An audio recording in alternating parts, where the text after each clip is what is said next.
Hello and welcome to Retro Slot, the first episode ever with Hey yo, JSniperton. how's it going? Good, how about yourself? And me, Briar Rabbit. This is the first episode. That's Congrats, right. man. Cheers. Cheers. Cheers. Clink, Ding ding clink. ding. Okay. I gotta say, I'm really excited about this. We've been talking about it. How long have we been talking about it? For a couple of weeks, right? Yeah, it's been at least 2 or 3 weeks at this point. Yeah. I've been thinking about it for a few months. And honestly, part of the reason I started thinking about it was, do you remember when Analog kind of re-released the Analog NT Mini? And we were Yes. we were in like a chat talking about, oh my god, this thing's $500. How are we gonna hide all this money from our wives? Like, what are we gonna do? I only bought one. I'm a hero. Right, yes, I do remember this conversation. Yeah, I'm here. I only bought one, right? So that was actually one of the reasons that kind of sparked why I kind of want to do a retro podcast, because like I want to be able to talk about this stuff with somebody. I don't really have any outlet for that, and like you were the obvious go-to answer because we had already started talking about it. So, Mhm. and you're a Twitch personality, and you're a friendly guy. We've met before at the St. Jude charity event. Mhm. So I was really excited that you said yes. Well, when you messaged me, it was like, because I don't know, just I've loved retro for a long time as of you, and just having an excuse to talk about it more. And like our chat, I start like every stream now with like what I got from eBay today, and I think they're starting to get sick of it. And so, trying to like hone it in like into kind of a more condensed version to actually talk about it, and actually, people that might actually care about retro instead of forcing it on them. So when Yeah. you messaged me, it was, yeah, it was it got me so excited. And I told my wife, I was like, oh my God, I'm so excited that he messaged me, but I gotta play it off cool because I don't want to come off as over eager or anything. So I really appreciate you reaching out, and Yeah, I'm and really I've been excited about it, wanting, man. yeah, I've been wanting to do like retro content as far as like, history and all that kind of stuff forever. So just Well, the this is time is right perfect. because Yeah. like with the, obviously everybody's kind of stuck at home right now with the coronavirus stuff, and like like kind of your social activities are curtailed somewhat because like if you're if you like doing stuff socially, it's kind of like, well, you can't right now. So a lot of people have been kind of turning back to those old video games and getting some comfort in that. I feel like like there's some comfort to be found in some of those retro experiences, some of that nostalgic gaming experience. I feel like it's a really hot topic right now too. Absolutely. And a lot of the, publishers and companies are coming out with things that are odes to a lot of retro stuff right now. I feel like the market's coming back, like, and I don't know if it's a product of like, hey, we don't have any new content, let's bring back old content, or if it's just, people our age really getting back into it. But yeah, you're definitely Yeah. right. It's a good time.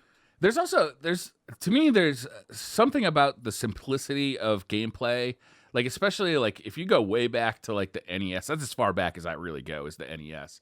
But like if you go back to the NES, there's only two buttons and a D-pad, and like you've got to make this work. You've got to make this challenge happen with those two buttons and a D-pad. Whereas like a new game, there's 18 buttons on your controller or 742 on your keyboard, Hmm. and like it's just the simplicity of like kind of overcoming this challenge with just this limited set of tools. I don't know, to me in this era is refreshing, right?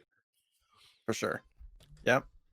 And then there's a lot of games that are bringing new stuff to the old style, like uh uh Shovel Knight to me is like a really good example of that, where Shovel Knight, it has that retro style to it, but it brings a lot of new ideas. Like there's a lot of inspiration from old stuff, like the Ducktales games and Hmm. other games. But there's also just new ideas, and it looks great, and it plays great, and they I don't know. There's a lot more to it than just playing old stuff because it reminds you of your childhood.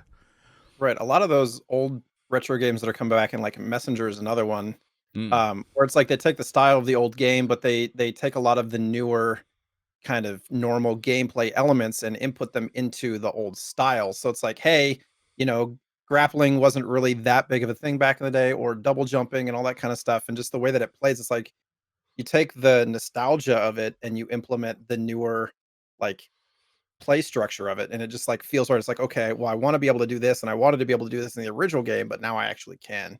Yeah. Yeah, it's pretty cool. So I kind of wanted to. We've talked a little bit like while we were setting up the podcast, but I kind of wanted to talk to you about like kind of your journey into retro, because I think we both look at this as kind of differently than each other. So, and I think that's Yeah. kind of neat. So you're a collector. You're really Yes. hardcore into collecting. So how did that start, and like what's that journey been like? So, how much time do we have? I mean, Mm. there's no end limit really. Yeah, alright. So, I started trading games online in the early 2000s. This is kinda where it all started. So, if you think about, like, probably 2003, 2004, this is not when I collected, but just, if you think about, like, Cheap Ass Gamer and Game TZ and these sites that have been around for 20 plus years, really got me into, like, the online trading world, and then, I would the stuff that I really collected were more just, like, like, Xbox games, Xbox 360, stuff that was, new, and I always got excited about, like, "Oh, I found this deal, this game that's normally 40 bucks is on sale for 20, and I got and then they end up sitting on the shelf sealed for 3 years, and I don't open and play it." Um, and then fast forward to probably 2011, my dad passed away, and he left me his coin collection, and I'm thinking about, like, okay, so what really got me into collecting? And I collected basketball cards as a kid and stuff like that, but it was never really to the extent that I collect things now. But when I got the coin collection, it definitely started that itch of, like, wanting to find, like, treasure almost, like, wanting to find things, um, for cheap, or, like, going to garage sales, going to thrift shops, all that kinda stuff, finding things that maybe you wouldn't otherwise so you can add it to your collection. So that kinda spurred that, and then, like, mixing that together with video games, there were sites like, there might be some people here that remember GoozeX, which was, like, late 2000, before 2010, and then that folded, and that turned into 99 Gamers, which is really where I got into it. So, like, I was a graphic and web designer for a long time, and at a certain point, I started buying and selling games to kinda supplement income a little bit, like, do the hustle kinda thing where you're, you know, doing 2 or 3 jobs, just kinda make things work.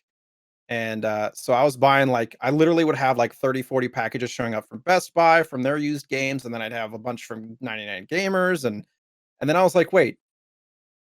I had, like, it was like a click moment where on 99 Gamers, I could buy a brand new game, and I could trade it. So, this is when Gamers Club Unlocked was a thing at Best Buy. So, $48 for a brand new game, and I would get, like, 100 to 120 points on 99 Gamers, which is roughly equated to a dollar each point. And there was a lot of retro stuff on that site. So I was turning in, like, Call of Duty Black Ops 2 or whatever into all these points, and I was trading those over to, like, rare retro games, like SNES games. I got my sealed Pokemon Emerald from that site. I got my sealed Smash Brothers 64 from that site for, like, the cost of a new 360 game, right? So, and I started getting these games, and I was like, I think that these are probably gonna be worth something in a few years, probably, so I'm gonna keep them. I never really I also wanted to play them, a lot of them. I was like, I've never played this game. This looks really interesting, all this stuff. So, with the intent of playing them or keeping them to appreciate later, it was kind of a mixture. And then so I was getting a lot more value for what I was putting into it. And that turned into kind of a mixture of buying and selling to supplement my own collection. So I wanted to play all these games, or maybe I'd get something that was super pristine that I couldn't get rid of. And then I'd sell the rest or trade the rest to basically pay off what I'm keeping. So, like, I'm still baseline, like, not really lost any money, it's just time. Um, and I think a lot of collectors do that, whether you're selling your doubles or whatever, and, it just in the last 7 years has amassed this collection, and between the collection and the games that I sell to, like, pay for it, My wife's like, "You need to move some shit out into the garage." Things need to, like it's gotten to the point where we've run out of space, and I need to really, get some better shelving and How get big things is the organized better. collection at this point? I think and in the last year, it's been crazy because of all the GameStop sales, and don't get me good started on GameStop right now, but, I think because I don't have everything actually categorized at this point, I think I'm approaching 600. Um, and that's all retro stuff. I don't have any of my consoles on the list. I don't have any of my new stuff, Switch, PS4, Xbox. None of that's on the list. Yeah. It's all retro stuff. And probably a third of that is all complete in box.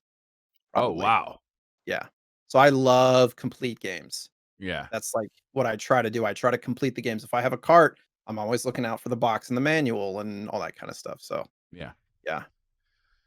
Wow. The complete in box games, I find it to be admirable. Like I wish I had that kind of commitment. But like when I look at the prices, like for instance, I really wanted to a couple of months ago, I really wanted to play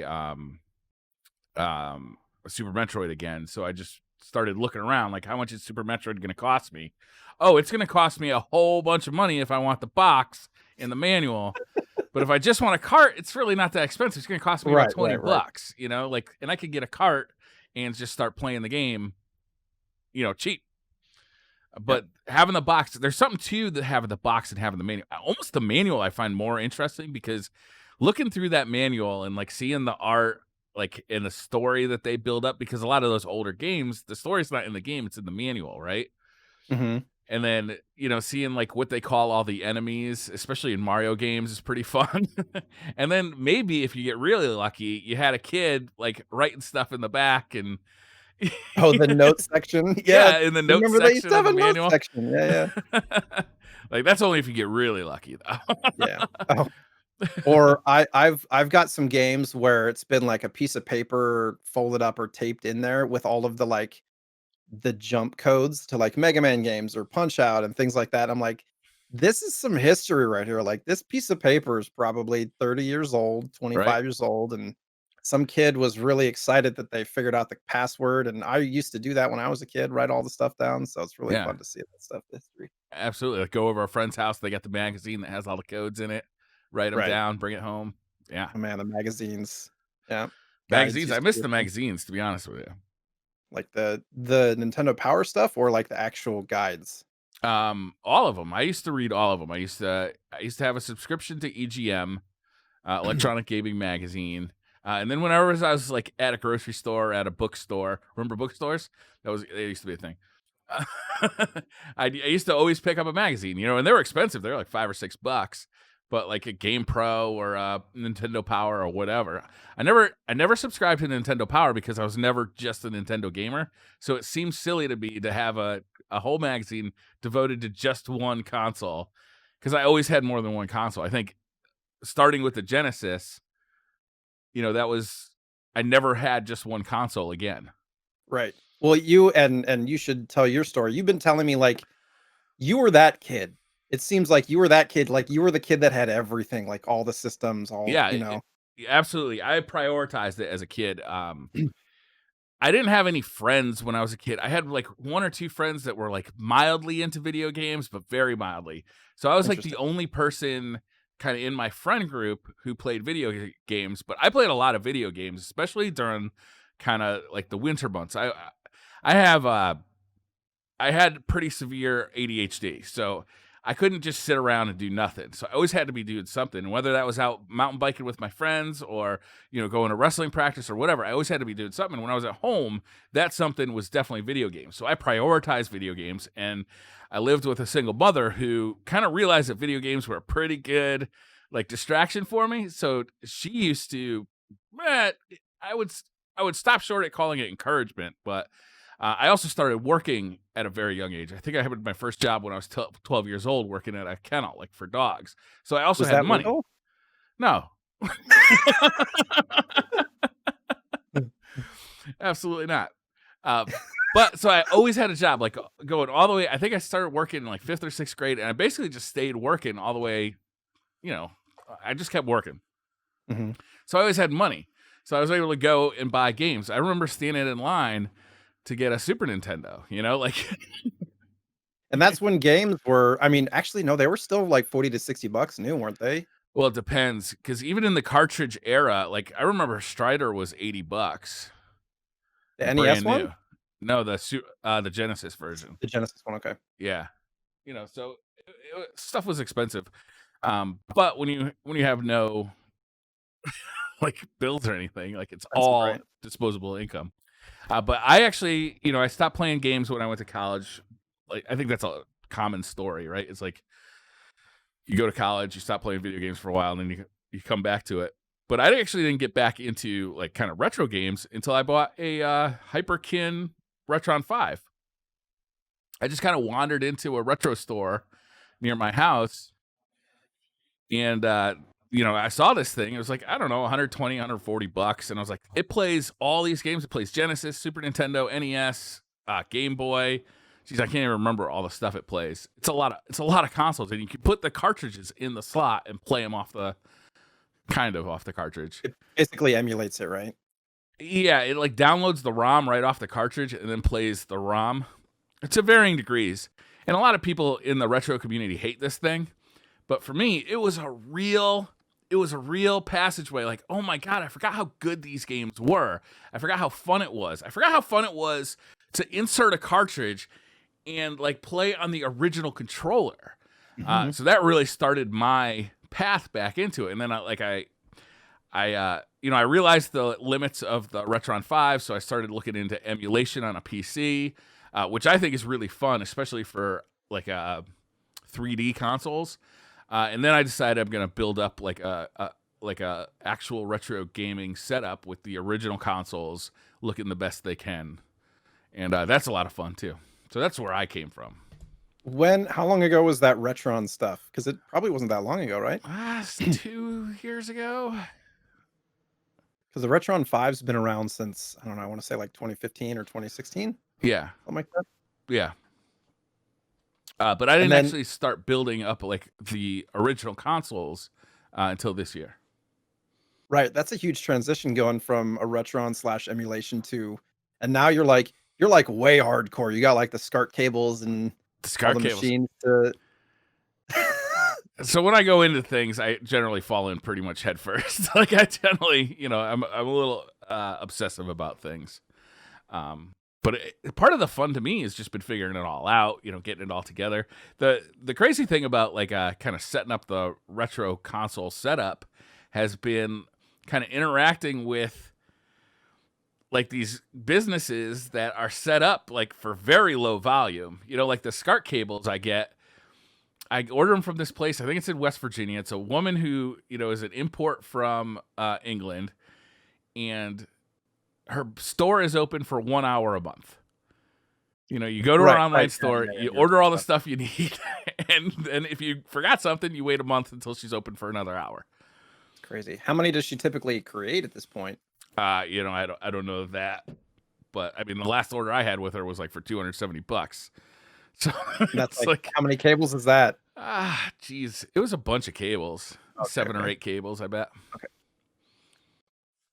Yeah, it's an investment for sure doing all that stuff. So you have to have like all the original consoles plus the like base hardware and then like all the cables to that. And then is it like one cable out?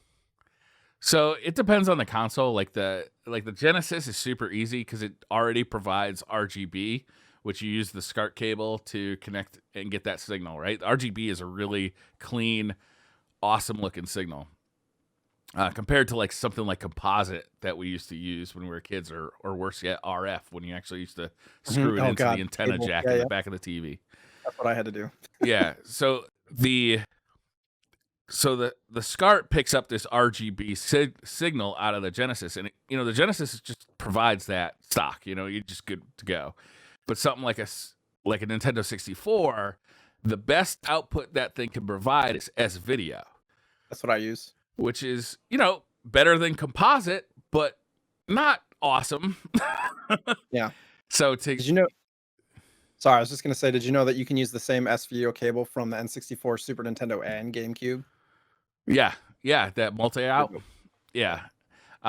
But if you do want to get RGB out of that or HDMI, you have to mod it, which is what I did. I ended up modding a Japanese N64 to provide RGB out via a SCART cable. Do you have like Japanese games and such too? The N64 doesn't have a region lock on it, so it doesn't matter. Well, the NTSC N64 can't play Japanese games unless you use like the housing. So you have to take that little clip out, or you have to but use it's just a piece of plastic that's easily okay, replaced. okay. But it's not like I haven't done that yet, but it's not like a region mod. It's not like a PlayStation region mod where you actually have to get onto the circuit board and modify it. It's just like the Super Nintendo has a region lock too. It's just 2 tabs of plastic that you can snap off with a pair of pliers. Right. I heard that you can also basically take the back of an NTSC cart and put it on a Japanese cart, at least for N64, because it's basically the same housing except the little tabs at the bottom are slightly different. It's really interesting. So yeah, that's been a journey over the course of the last few months, and I know that you're not a big fan of emulation, but I'm a huge fan of emulation, because to me it just makes the games that much easier to play in the modern era, especially like that first generation of polygonal video games, the N64, the PlayStation, and the Saturn. That's a hard one to go back to. Oh yeah. Oh, it's really difficult. That's why I'm like, this is a whole different can of worms where I want analog to create an N64 with upscaling and smoothing and stuff like that, because it's really difficult. And this goes into the Super Mario 64 stuff too. Yeah, it's really difficult for me to go back. Yeah. Try to stick to NES and SNES for that reason. Yeah, I have the N64. I basically bought it for one reason. I bought it for Mario Golf. It's one of my favorite games of all time. It's like one of those. It's so easy to just chill and play Mario Golf until who knows when. And I was playing that with emulation. You can make it widescreen. You can make it 4K. It looks amazing. It doesn't make them look all short and stout. No, it makes them look. It just looks high def and awesome. It looks like a modern game with no textures. But there's lag, and with a golf game, you need to. It's got the bar that goes side to side, and you need to hit the button right on the bar. And I swear up and down that there was enough lag in my emulation setup that it was making me miss some shots. So I was like, well, there's only one solution for this. I'm gonna have to get an N64. Yep, man. As far as emulation for me though, it's like, when I had a PSP, I had an emulator for everything, and I downloaded every game in the library because you can for 7 megs. They're really small.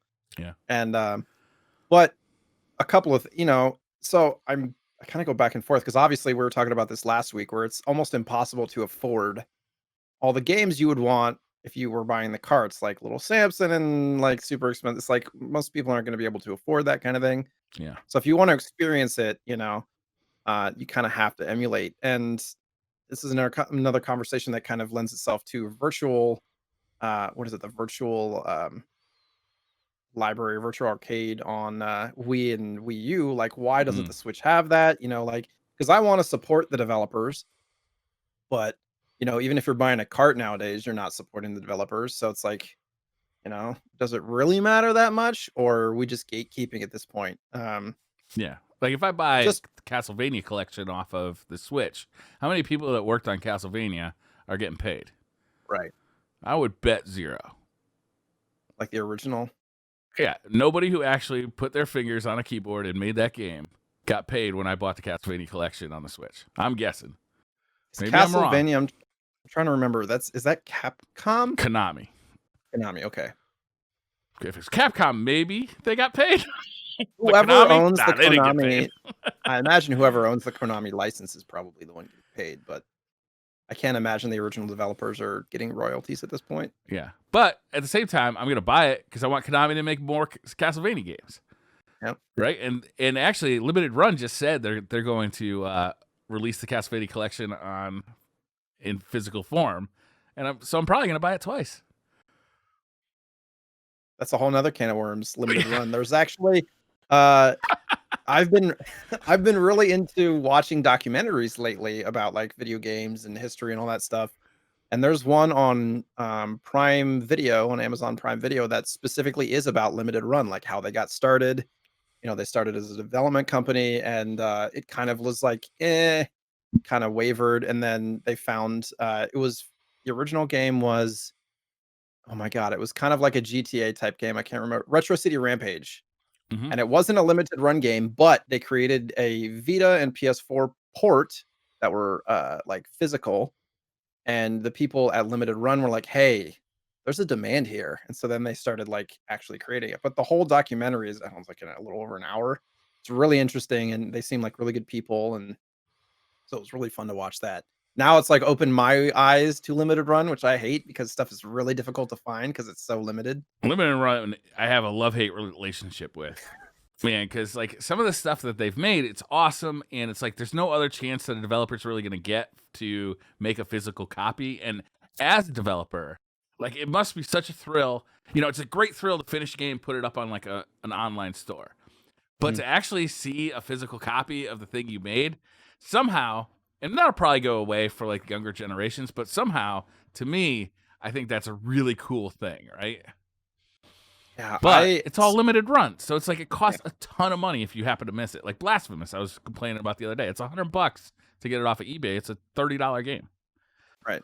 Yeah, because they only make, like, a few thousand prints Yeah, because they it's the whole thing, they want it, and they talk about in that documentary, like, if it went past, like, 24 hours, they had people messaging them asking to cancel, and then it would sell out before the 48-hour window, and then they'd message back and be like, "Just never mind, I didn't actually mean I wanted to cancel it," 'cause, like, people were having that idea that they're buying something that's gonna be rare and limited, and then, like, when there was any impression that it wasn't gonna be rare right. and limited, they'd, like, freak out, Because I think like half of the people that buy the stuff are scalpers, right? Is they want to turn it over on eBay and yeah. charge $100 for Blasphemous.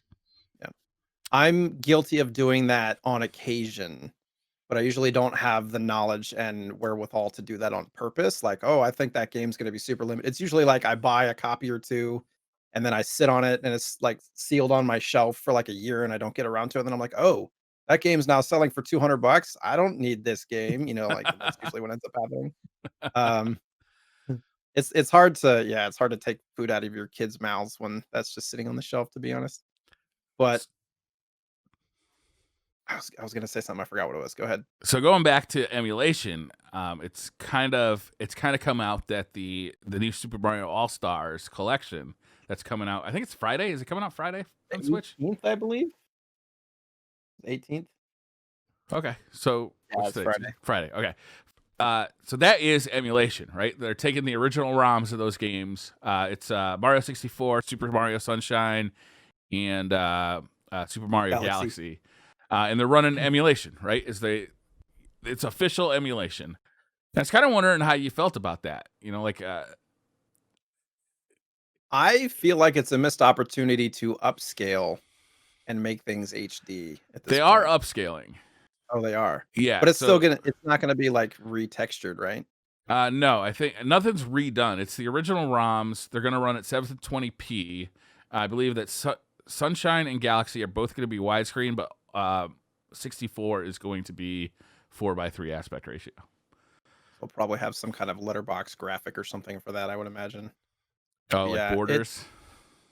I mean, it's yeah, it's an official release. I feel like it shouldn't be $60 unless they were, like, HD texturizing everything personally, but, I understand that they know that people are gonna buy it because of nostalgia, and also they they communicated with us that it's gonna be limited, so they're gonna sell out just because of that, Yeah, you know? it's the But as second far as it highest selling Switch game of the year after Animal, and it's not even out yet. After well, Animal there Crossing. hasn't really been a whole lot of other huge Switch games in the last year, has there? True enough. Yeah, But it it's was like not out Animal yet. Crossing. Yeah, I'm trying to remember, like, Pokemon Snap's on my list too. I've pre-ordered both, uh, Collection and Pokemon Snap, so but other than that, I'm trying to think. Other than, like, limited run, like, what are people excited about right now on Switch other than Animal Crossing? There's the Hyrule Warriors 2 game. I think some people are excited about, some people are not, like decidedly not excited about that. Did you play the Wii U one? I own it. My kids played it, but I didn't play it. I'm not big on But Dynasty Warriors, and I think that's where that right, lineage comes from. yeah, I remembered that too. But I am After we big had, into Zelda, so it's like I don't. I'm probably play it at some point. I'll probably get this new one too, and check it out at least because I like Zelda do you do stuff. do you do the thing where you like buy the hard copy and then if you don't like it, you just sell it or trade it away after a while? It depends. You know, over the years, I've held on to some stuff and I've sold other stuff. Like the stuff that actually hits home, like has a real meaning to me, I tend to keep just as a keepsake almost. Not hoping for value out of it, but just like every time I run across it, I'm like, oh yeah, BioShock, that game was dope. You know, like because you're never gonna get to play a game again for the first time, right? Like Right. that memory is kind of formed forever. So, you know, I'm not gonna at this point, I'm not gonna get anything for my Xbox 360 copy of BioShock, right? But every time I see it, I'm gonna get a good feeling every time I see it. It brings joy. I tried BioShock and I think just like the freakiness of the little girl and everything, I was like, I can't Yeah, by myself in a dark room. It's so dark, yeah. you know. It's really difficult.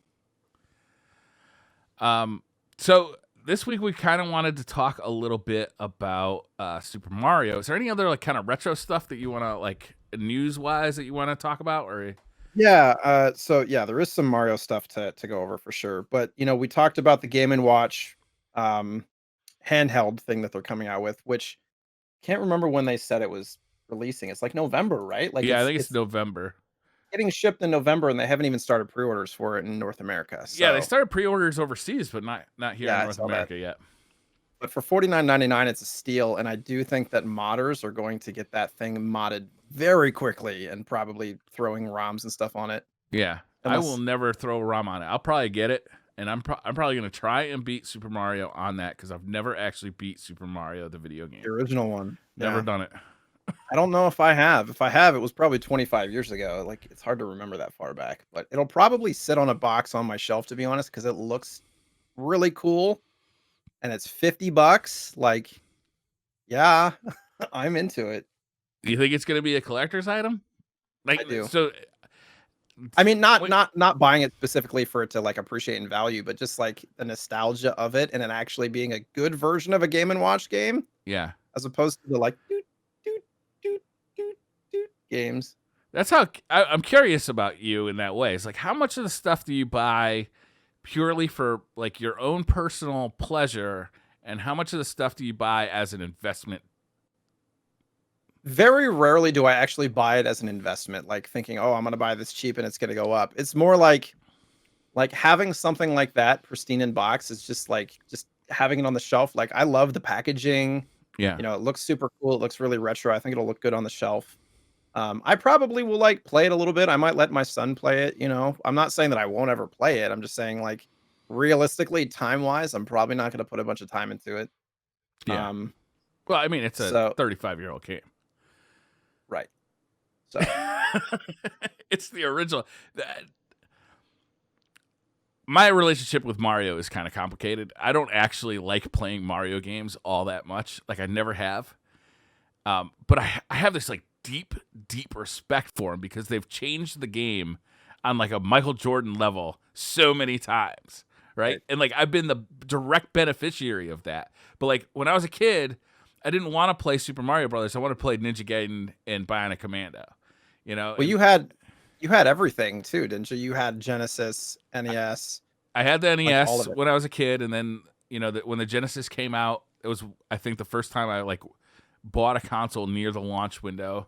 The same with the Super Nintendo. I bought a console like really close to the launch window, and then like after that, I was like day one basically for most consoles. This might be, you know, it might because we talked about this a little. I'm not trying to age you or anything like that. It might have been it could have been like the fact that you were a little bit older than me Right. because Mario was a huge thing for me, 1, 2, and 3. Yeah. So, and I didn't get into Ninja Gaiden probably or Ninja Gaiden, however you want to say it, till a little bit later. Mm-hmm. which I loved that game, like the original one. So, but I think it took a while for me to get acclimated to like the skill set needed to play a game like that because it's Sure. fucking hard It's and it's still super frustrating. hard. Yeah. Yeah, It it's a lot easier to play it on the Switch because if you die, you don't go all the way back to the beginning. yeah, you can does it have So, like that that what is that called when you can save your game state? Like a game state save? oh well, I don't think it's like the NES Classic that way, but it might. I played it for a little bit, but what it does, and I don't. Do you remember if the original? So like, if you get to like World 4-3 or something like that and die, do you go back to 1-1 or do you go to 4-1? You get a 4-1. And in Okay, some so I guess that's the same. it's weird because like sometimes you'll get to 4-3 and you'll die and you'll go back to the beginning of 4-3. But if you go to 4-4, you'll go back to 4-1. So it's like it's weird like that. It's not Mm. consistent, especially when you get toward the end of the game. It's that game is extremely difficult, and it kind of takes great delight in fucking you as often as hard as possible. Yeah, you're trying to jump on those little platforms, and there's a bat that comes off screen that you didn't even see, and you're like, "Son of a!" Yeah, it's a lot of those games back then were about memorization just as much as Yeah, skill. Like you just had to true. know. You had to know where the right weapons were because you needed specific weapons to like really progress, and you just needed to know the enemy patterns because they were designed to halt you. Yep. Because there's only so much game you could fit on like 16 kilobytes. Well, that was the manufactured replayability back then was just the difficulty of it and Yeah, what the satisfaction that you got from actually beating it. And then it's like, okay, can I beat it quicker? Can I, like that was the old replayability. Like there was no unlocked content. There was none of that. It was just how fast can I beat it? What's the high score I can get? Can my friends beat it? All that kind of stuff. It's really interesting. yeah.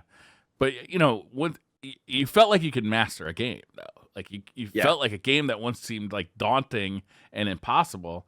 If you put enough time at it, you could beat it in 20 minutes, like repeatedly. You Yeah. know, and that was always very fun too. It was a fun ownership experience in a game in that way, assuming the game was good, because there was a lot of shit back then. There was just a lot of terrible, terrible, terrible video games. Very Yep. bad. Yep. Because there I weren't own a lot adults of them. buying them, right? It was, Funny too, because some of the as far as collecting goes, some of the most expensive games out there are the terrible ones. yeah. Like, god awful, don't wanna touch it, but it's worth hundreds of dollars for some Like stupid what? reason. Clay Fighter, Sculptor's Cut. Clay Fighter wasn't the worst game ever, but it was not great. Yeah, it wasn't good. I It's remember only renting it. expensive. Yeah, so the director's cut, the Sculptor's Cut was Blockbuster's proprietary version of that game. You can There's a only get few it of from those, right? Blockbuster. Yeah. So, yeah, and, like, for example, Mario Tennis for Virtual Boy, it's not a very expensive game, maybe $10, but the box was only available at Blockbuster, like the Fur Display only box. So, that box by itself probably goes for $150 just for the cardboard box, like, the game's $10, but the box is 150. Or Stunt Racer or what is it, Super Bowling, those are both N64 games, were also I'm pretty sure those were Blockbuster only titles. Yeah. And they're now in like the 3 to 400 range, which is stupid, and they're both terrible. Just god awful, just horrible games, but there's only however many of them, and collectors want them for a whole set or just to have rare games or whatever it is. There was a Super Nintendo game. I think it's called Hakani. I Oh, think it's called Hakani. Agani. What It's is it? like, we're getting into some yeah, he's like, "Boo what?" Hagani. Hagani. Hagane. I believe it's pronounced Hagani, So yeah. I that was haven't a even Blockbuster exclusive, right? is it? I'm not even sure. I think it was a I block. I think that's why that game is so rare, is because it was a Blockbuster exclusive. The only way you could play it was by renting it from Blockbuster, and now it's an incredibly expensive game. But it is a good game. Like people have, pretty good impressions of it overall. Aside from the fact that it's like very incredibly difficult. yes, you're right, it was Blockbuster exclusive. That must have been one of the first. I do own Hagani, but the label on it's just in god awful condition. It was one of those things where it was like I couldn't turn it down because of the Yeah. price, but yeah, it's awful condition. Have you I ever just have thought about buying something that's in bad condition and kind of refurbishing it? Like, is that a thing that would be?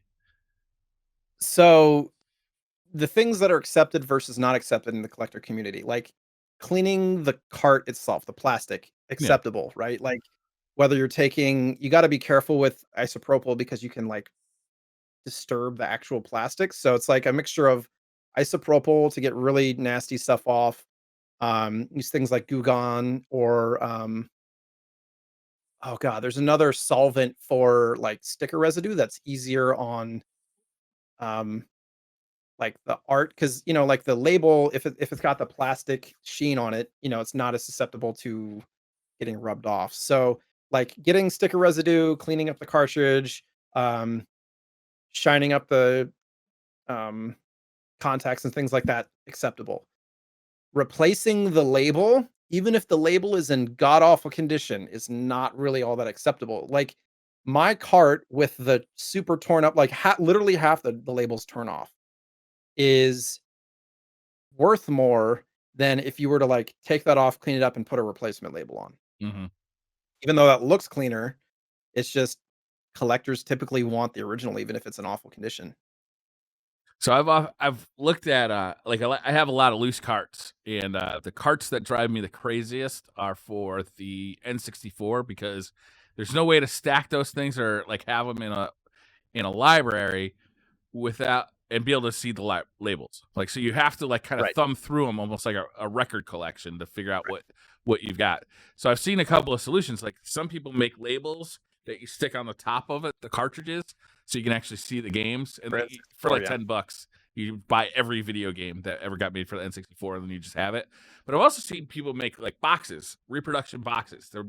They look and feel more like Genesis boxes, where they're Yep. plastic and they have reproduction artwork on the outside. I thought, oh, that'd be a really nice way to display them and keep them protected from the elements because they are cartridges. They will, they don't love being out in the air. Yeah, a lot of people do that. They're the universal game cases, and I started to get into that. There's literally a website that has all of the game art. Can't remember what it's called. But you can take it, and a lot of people would go to like FedEx, like Kinko's type places, because it's a different size paper. It's not 8.5 by 11. It's like legal size. And so you'd print it out on like high gloss photo paper or semi gloss photo paper, and then you'd like use the whatever cutting things there. But people were having an issue where if FedEx Kinko's is really cognizant of rights stuff, they'll be like, "You're printing things that you don't have the rights to. We don't really like it," and they'll like ask you to leave. Hmm. But yeah, that's a whole. People will sell for like what between $4 and $5. You can get like somebody already printed it, cut it, put it in a universal game case. Um, for NES games, you have to uh, like cut off a little plastic piece so the NES game fits in there well and stuff like that. So a lot of people do that kind of stuff. It's better protection from dust and whatnot, which is a huge issue on contacts and things like that for sure. And the little like ridges on the NES games, the little like the finger ridge thing, just is a magnet for nasty stuff to get caught in that. Yeah, yeah. I don't know. I think this is going to be a fun journey. Doing this with you. I hope that we can get guests on in the future. We can talk about all Absolutely. sorts of weird ass things that are retro gaming associated. I have no idea where this is going to go in the future, but it's sure to be fun. Do you want to talk some Mario 64? Uh, do we want to talk more? There was a couple of more news things that were just like Oh, okay. quick, Go ahead. but um, there was a bizarre Super Mario Brothers 3 cart that sold for $31,200. It was like a Look, um I got a little drunk on my wine. I had the box of wine, I had the credit card. Crazy shit happens with that white yeah, wine. no, it was like a so it's a prototype and it's really funny. So if you Google it, you'll see the picture. I want you to see the picture. Okay. They took a this is an official like Nintendo prototype. So they took a Kid Icarus cartridge and they like cut holes out of the plastic and put, the memory kind Oh of God. yeah, it's god awful. They took like the memory sticks or whatever and put them like on the actual board and whatnot, and then it literally with like permanent marker says on the bottom right of the cartridge, it says Super 3. Super 3. And what makes them think this was actually created by Nintendo? No, this is. It's actually a Nintendo prototype. This was like the first one of the first Super Mario Brothers 3 like hard carts, so they could test it Wow. probably at home or whatever. How do they know? Like, what's the verification like for that? So this one is specifically verified by WATA, WATA, which actually recently, I think within the last year, is now officially associated with Heritage Auctions, which has legitimized it like 10 times over. So Yeah. like they're the ones that work directly with Heritage Auctions, which for those who don't know what Heritage Auctions is, it's like the biggest uh auction site for collectibles in general. Like they are the ones that everybody goes to. But I don't know exactly what they did to make sure that it was official, but if it's certified by WATA, I definitely believe that it is For anybody official. listening to the show, it is exactly as Jay describes it. It's a Kid Icarus cart, and it looks like somebody took like a Dremel tool to the front of it and cut 3 huge holes out around where kind of like those old school microchips go, like you'd see in like an 80s movie, and just like plug them in. It doesn't look professional in any way, shape, or form. And then it does. It says in magic marker Super 3 on the front. Like if somebody brought that to me and said, "Look, this is something special," I'd be like, "Get the hell out of here! That's not happening. I don't believe you." What's that? What was that pawn shop the pawn shop show? Pawn Stars. That's where these Yeah, guys WADA first kind of like tried to spread their name, right? really? I think so. I think Not they sure. went there and Could like be right. said they had like a $10,000 copy of Super Mario. It's like the black box still in the box, and it was in one of those WADA cases, and that's how they kind of advertised that they were doing this. And like Oh man, it was a paid advertisement to be on that show for a lot of people, and they were one of them. really? A whole bunch of now that's a whole nother can of worms talking about the Super Mario Brothers 3 because 2 copies in the last year have sold for over $100,000, which is crazy. Um, For the most common NES game. well, the game was common, but there was like 9 or 10 different printings, and there was only like a couple of them in that condition. And like, yeah, it's this is why the whole like collector space of video game collecting is still in its infancy. Like, there's things that we don't know about. There's things that are going to be coming out. There are professional organizations that are buying these up as investment properties. There's one that like bought up one of these copies, I think, and you as an individual can go and purchase like a stock. You can purchase a piece, like 1/200th of this game. So you own like whatever point or like 1% or whatever it is. And if the value of that goes up or if they ever sell it or whatever, like your stock, your share will go up. And it's really weird, like Hmm. what's happening right now in the market. It's crazy. I do wonder, like, one, I do somewhat expect that prices are going to go back down after people like kind of get back to work. Like once the coronavirus calms down and people get back to work and get back to like having everyday activities and being able to hang out with friends and stuff. Like I think just some of the market is going to disappear, right? So Sure. that means Sure. prices are going to go down. There's But like I do remember there was like a huge Atari market, and that just disappeared like seemingly overnight. Like nobody collects Atari cartridges anymore. People do. That's very not rarely. true, It's very cheap to collect Atari, to be fair. Like, but it wasn't. It right. Right. I think we talked about this before, like the 20-year marker. Like when people that were playing Atari were kids, and then like 20 years later, when they are able to afford things, value goes up because it's like people are trying to recapture their childhood, their nostalgia, their memories, all that stuff. But then I think Atari had a special condition where just like the majority of the library was god awful, like shovelware. They were just putting games out left and right, just trying to, because they were basically the market. Like Atari was the market for a good long while. They didn't have much competition. There was, so it was like a lot of the games for Atari are just terrible. And I think the market crashed because there was nothing sustainable there as far as content. And Nintendo, there have been ebbs and flows in the past 35 years, but for the most part, like any good stock, it is going up. Because people are being reintroduced into it, and there's a finite number of these things, like the supply is not going up. And if the demand continues to go up, then the value of this stuff is going to continue to go up. It's just Yeah. really crazy. But yeah, for a lot of hardcore collectors, it's a silver lining because they're like, yeah, my collection's going up, but now it makes it really difficult to buy new games to play and all that stuff. So Yeah. it's kind of a double-edged sword for sure. I feel like there's a big difference between collecting for Nintendo and collecting for Atari too, in that Nintendo games were actually fun to play. Where Right. it's really hard to go back to Atari games. Like that fucking joystick sucked. Like you had to hold it in the palm of your hand. Very Like, phallic. yeah, you had to like control the joystick, and then the button was like around the top. There's only one button. The joystick's always broke. Like the hardware was garbage. The games weren't that fun. They were really, really simple games. And like the jump from that to Nintendo to the NES, I mean, the controller is still fun to use. Like it still is one of my favorite controllers of all time. I still have these 8-bit do ones. Yeah. It's essentially still the same controller, and I'm still using it. It's still a lot of fun to use. I can't say that about the Atari controller. Like it's just not. It was not good then. It's not good now. And the games were more fun. They were more involving. Like there was no Final Fantasy, there was no Super Mario, there was no Ninja Gaiden. There's none of that for Atari. They just couldn't handle it. Those systems couldn't handle that kind of complexity.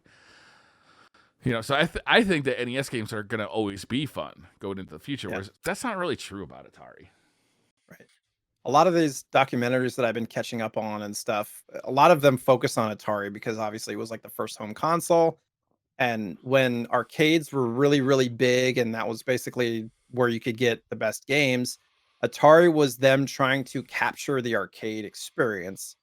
And a lot of those games were re-released on Atari that were in the arcade, like Pac-Man and Space Invaders and stuff, but they weren't good ports. They were like terrible versions of the arcade games that were just kind of there as a money grab. So, Yeah. with consoles and stuff now, like God, what Super Nintendo era, you think about the arcade games then versus Super Nintendo, they were like carbon copies almost. Yeah, I mean the Genesis. A lot I of 'em. feel like the first few years of Genesis was just bringing home arcade games. Strider, Afterburner, Hang On, Outrun, like all those games. Like it felt like the arcade experience at home. Right. And they And that was marketed probably the it as beginning of such. the end for the arcade, to be honest. Yeah, I mean they had a serious resurgence with Street Fighter though. Like that was. Yeah. That was True. crazy because everybody, like, I never went to arcades anymore. Occasionally I'd be at a pizza place that had like an old arcade machine, and then Street Fighter hit, and it was like the arcade was popping. What was that, 92 that Street Fighter came out? Sounds about right. I think that was the SNES year, wasn't it? 92. 92 is when it 91? came to the SNES, so 91 must have been when it came out to arcades. Oh, 90 was when SNES was released. Yeah. So it was sometime in there for sure. So 1990 91 was when the is- Super Nintendo console was released, and then I thought Street Fighter came out in 92, but I could be wrong. Maybe it was the Super Nintendo version of Street Fighter came out in 92. But I remember, like, suddenly my local arcade, it was filled with teenagers, smoking cigarettes in their jean jackets, being badasses, rocking them mullets, and playing Street Fighter, and then later Mortal Kombat, and like then it was different kids playing Mortal Kombat though. They had like long leather duster jackets and greasy hair and makeup. Like it was a different crowd, but it was still you took popular. stock of all this. Yeah, you took stock of all of it. Oh yeah, I was watching. Back, was sitting checking back it with this out. quarter on the machine, like just want to play the game, man. I used to love the game. I was so bad though in the arcade that like I knew that putting a quarter on that machine, you had to wait in line to play. You put a quarter up, and then you get your ass whipped by somebody who was standing there for the last 3 hours, just whipping everybody's ass. Like it was like he was just he'd go home when he got bored, not when he lost. Who was your favorite Street Fighter character? Who's your guy? Ryu, definitely. Girl. Yeah, same. Yeah. So you say it the same way I do. I say Ryu. Yeah. All the purists The are gonna be like, correct it's way. Ryu. It's like, No, I no. understand. Those people are assholes and not to be listened to. Go play Mortal You heard it. Kombat. That's where you belong. Wow. Who's your Mortal Kombat character? I think it was Sub-Zero. I don't know. I liked who is the Bruce Lee like?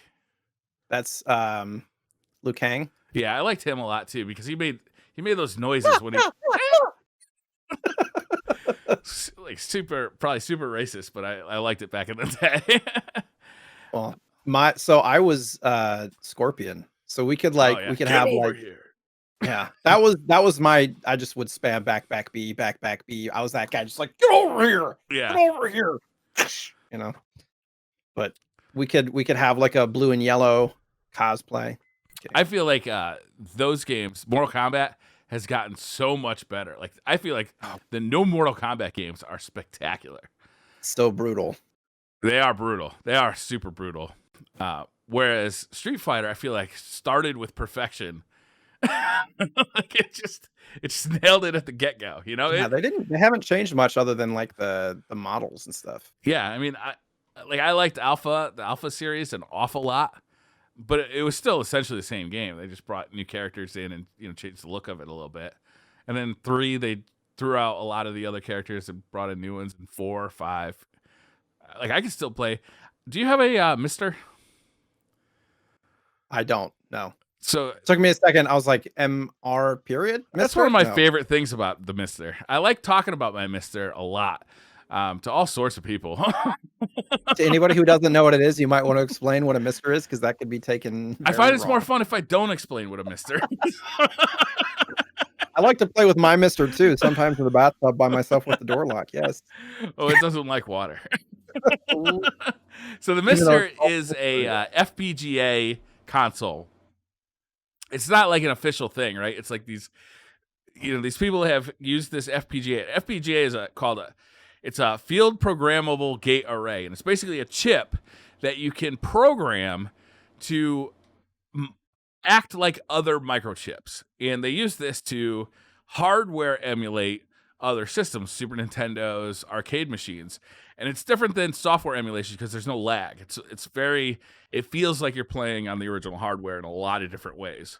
Not all the ways. So one of the things that I have on my MiSTer is like basically all of the early Street Fighter games in their arcade form. And man, I can just play Street Fighter still for hours. It's so good. Especially the arcade versions.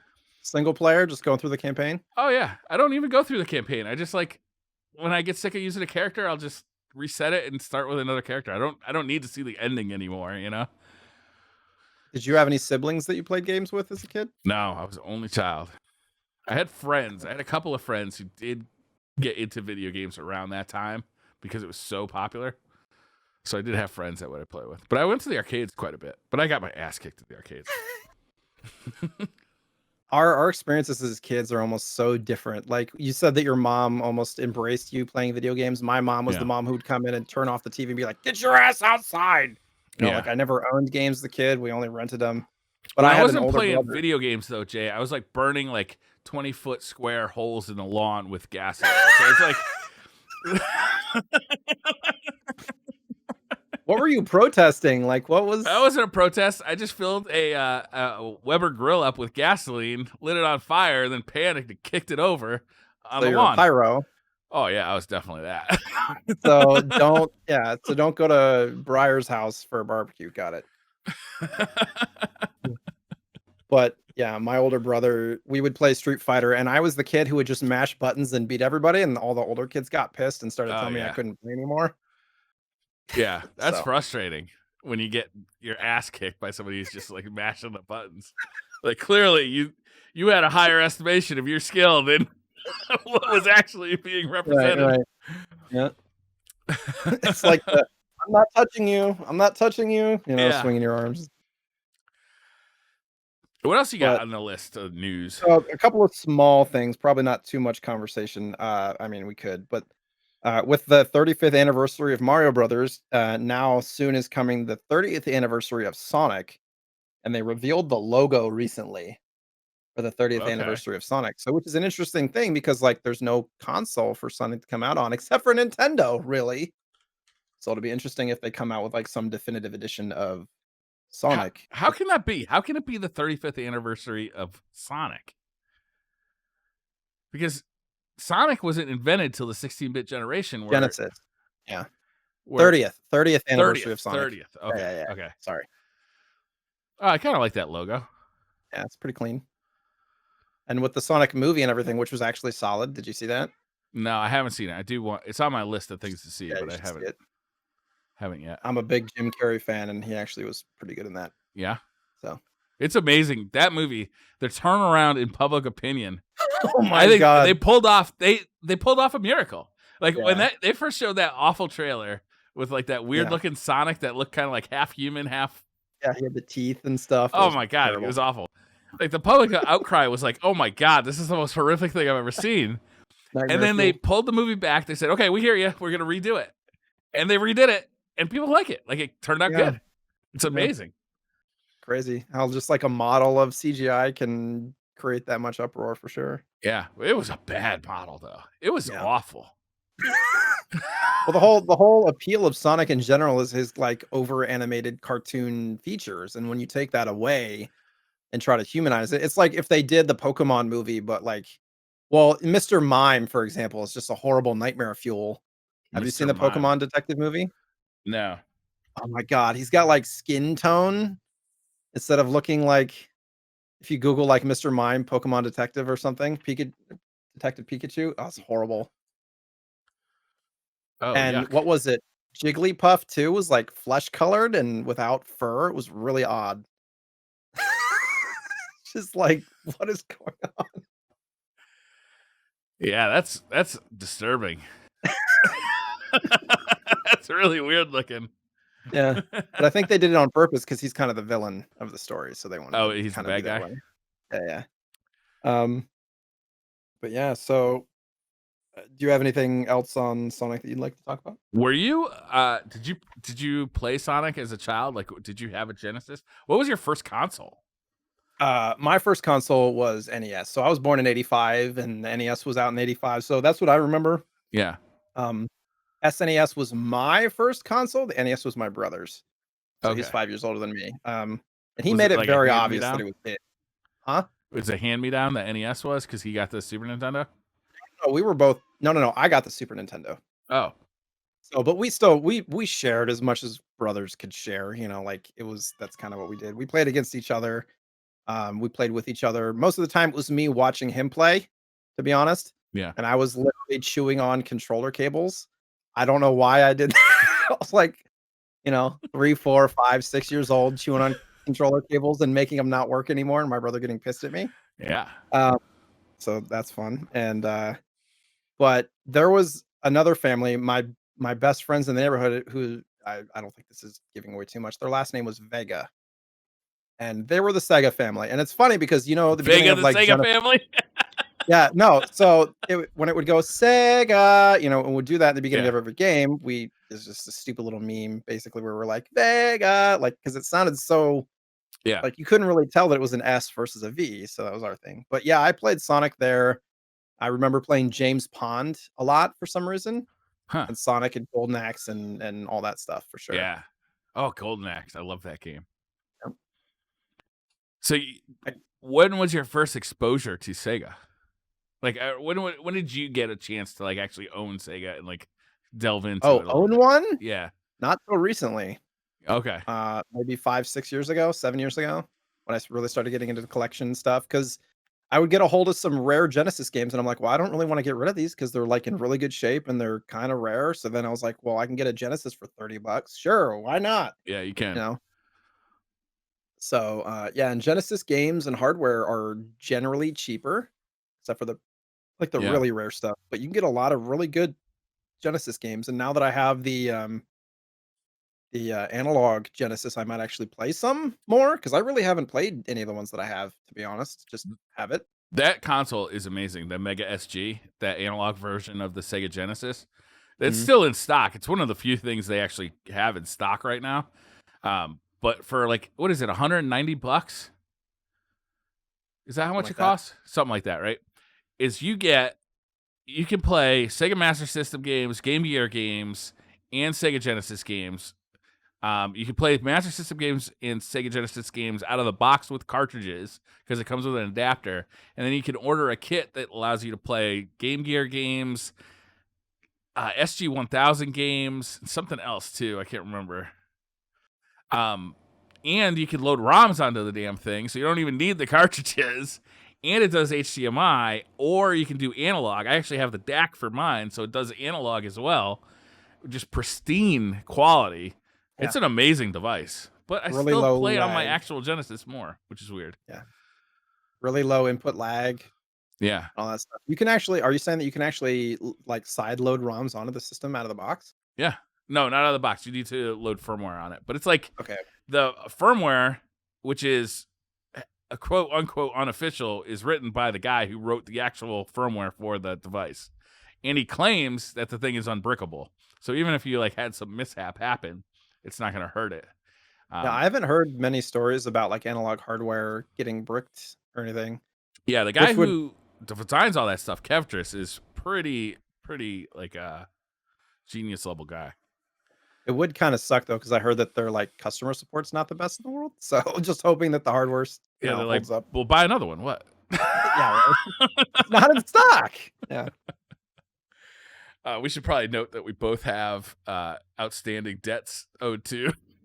Yeah, right. Oh my god, I don't even want to talk about how much money Analog has of mine right now between two NES minis and two Game Gear or excuse me, pockets that Yeah, I have on pre-order right now. But at least we're getting the NES in like what, 2 months ish, that's right. It comes hopefully. out in November, Yeah.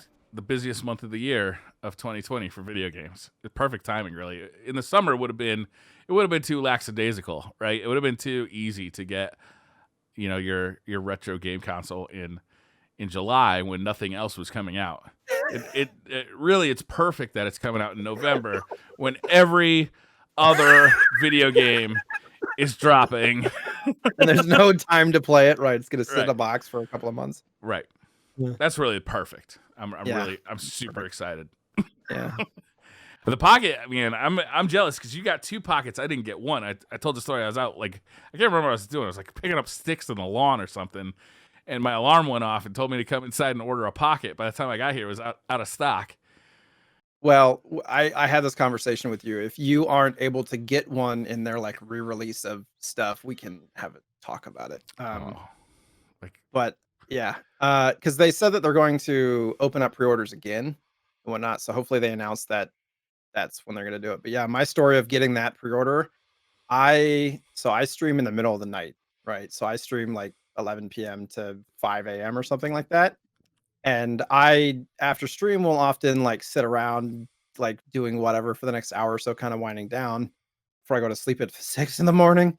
And so it got to be like 6:30 or something like that, close to 7, I think. And my phone gave me the alert because I had put it in my calendar that the pre-orders were going to start at 8 a.m. my time. And I was like, shit, I can't sleep or I'm going to miss it. So literally, I sat here for another hour, hour and a half, just waiting and refreshing like probably every minute for the last 10 minutes before. And it went live at like 7:59. And I hit the add to cart and I literally added everything. I like the case and the screen cover and the game gear and like everything except for the audio cables. And it's like 8:05, 8:06, and I go to check out and I got the like spinning shipping spinning thing. wheel.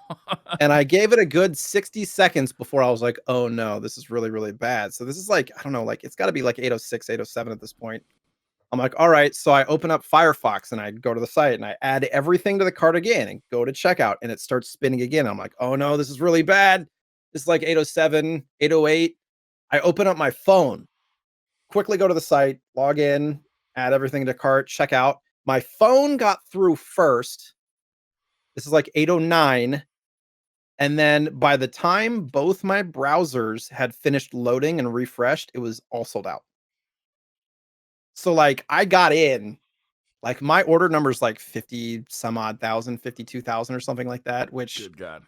Yeah, it was right there at the end, and I got very lucky, and the main reason I bought 2, it's like, okay, obviously, I don't know what color I want yet, and then my brain starts going to, like, should I sell the second one to kind of, like, subsidize the price of mine, so maybe I get mine for, like, $100 or something like that, or do I give it away, or do I sell it to Briar for what I paid for it, or like, so having an extra one of something like that that I know is gonna be super limited, I know a lot of you collectors out there are pissed off at me, but I will make sure that something good happens with it. I do often give things away and eat costs and stuff, but at a certain point, you have to kind of, like, figure out how to pay for your own collection too, I guess, is Yeah, my for defense of sure, that. for sure. Yeah, they've kind of mentioned that they're gonna put it on sale again or for pre-order Mhm. again. They did that with the NT Mini Noir, Right, is right. they put it up for pre-order and then they put it up for pre-order again later. That was a weird one because people were ultra upset when after they put it up for pre-order, they announced all the extra features that the NT Mini Noir was gonna have. They're Oh, like, right. "Oh, it's gonna have all these extra features that we forgot to tell you about." What? Why didn't you tell me so I could buy it? Like, oh my god, Well, and the jeez. pre-orders for the Mini were open for, like, a month, or at least, I don't know, it's a few weeks. Yeah, it was a long time. It I didn't was go fast. surprised. I was Yeah, surprised. me I and think you were talking like day one, like it was gonna go out yeah, of stock, but yep. it stayed up for a while. Well, because the ones that were going on eBay were like $1,000, and I was like, "Well, if they're selling it for 500, odds are secondary market, it's gonna be 1,000-ish dollars," and they've been going pre-order wise for between 7 and 1,000 on eBay. And, yeah, I was like, "I 500 is a lot of money, but it's cheaper than what you could be paying for it." So So I'm just buying it for my own personal use, and one of the reasons I was so confident about paying $500 for it is that that's what you're gonna pay for a good modded NES anyway. mhm, Like to get like HDMI or RGB out of an NES, like you got to start with a donor console. You got to get the mod. You got to get somebody to install it for you. I can solder, but this is above my ability to do it.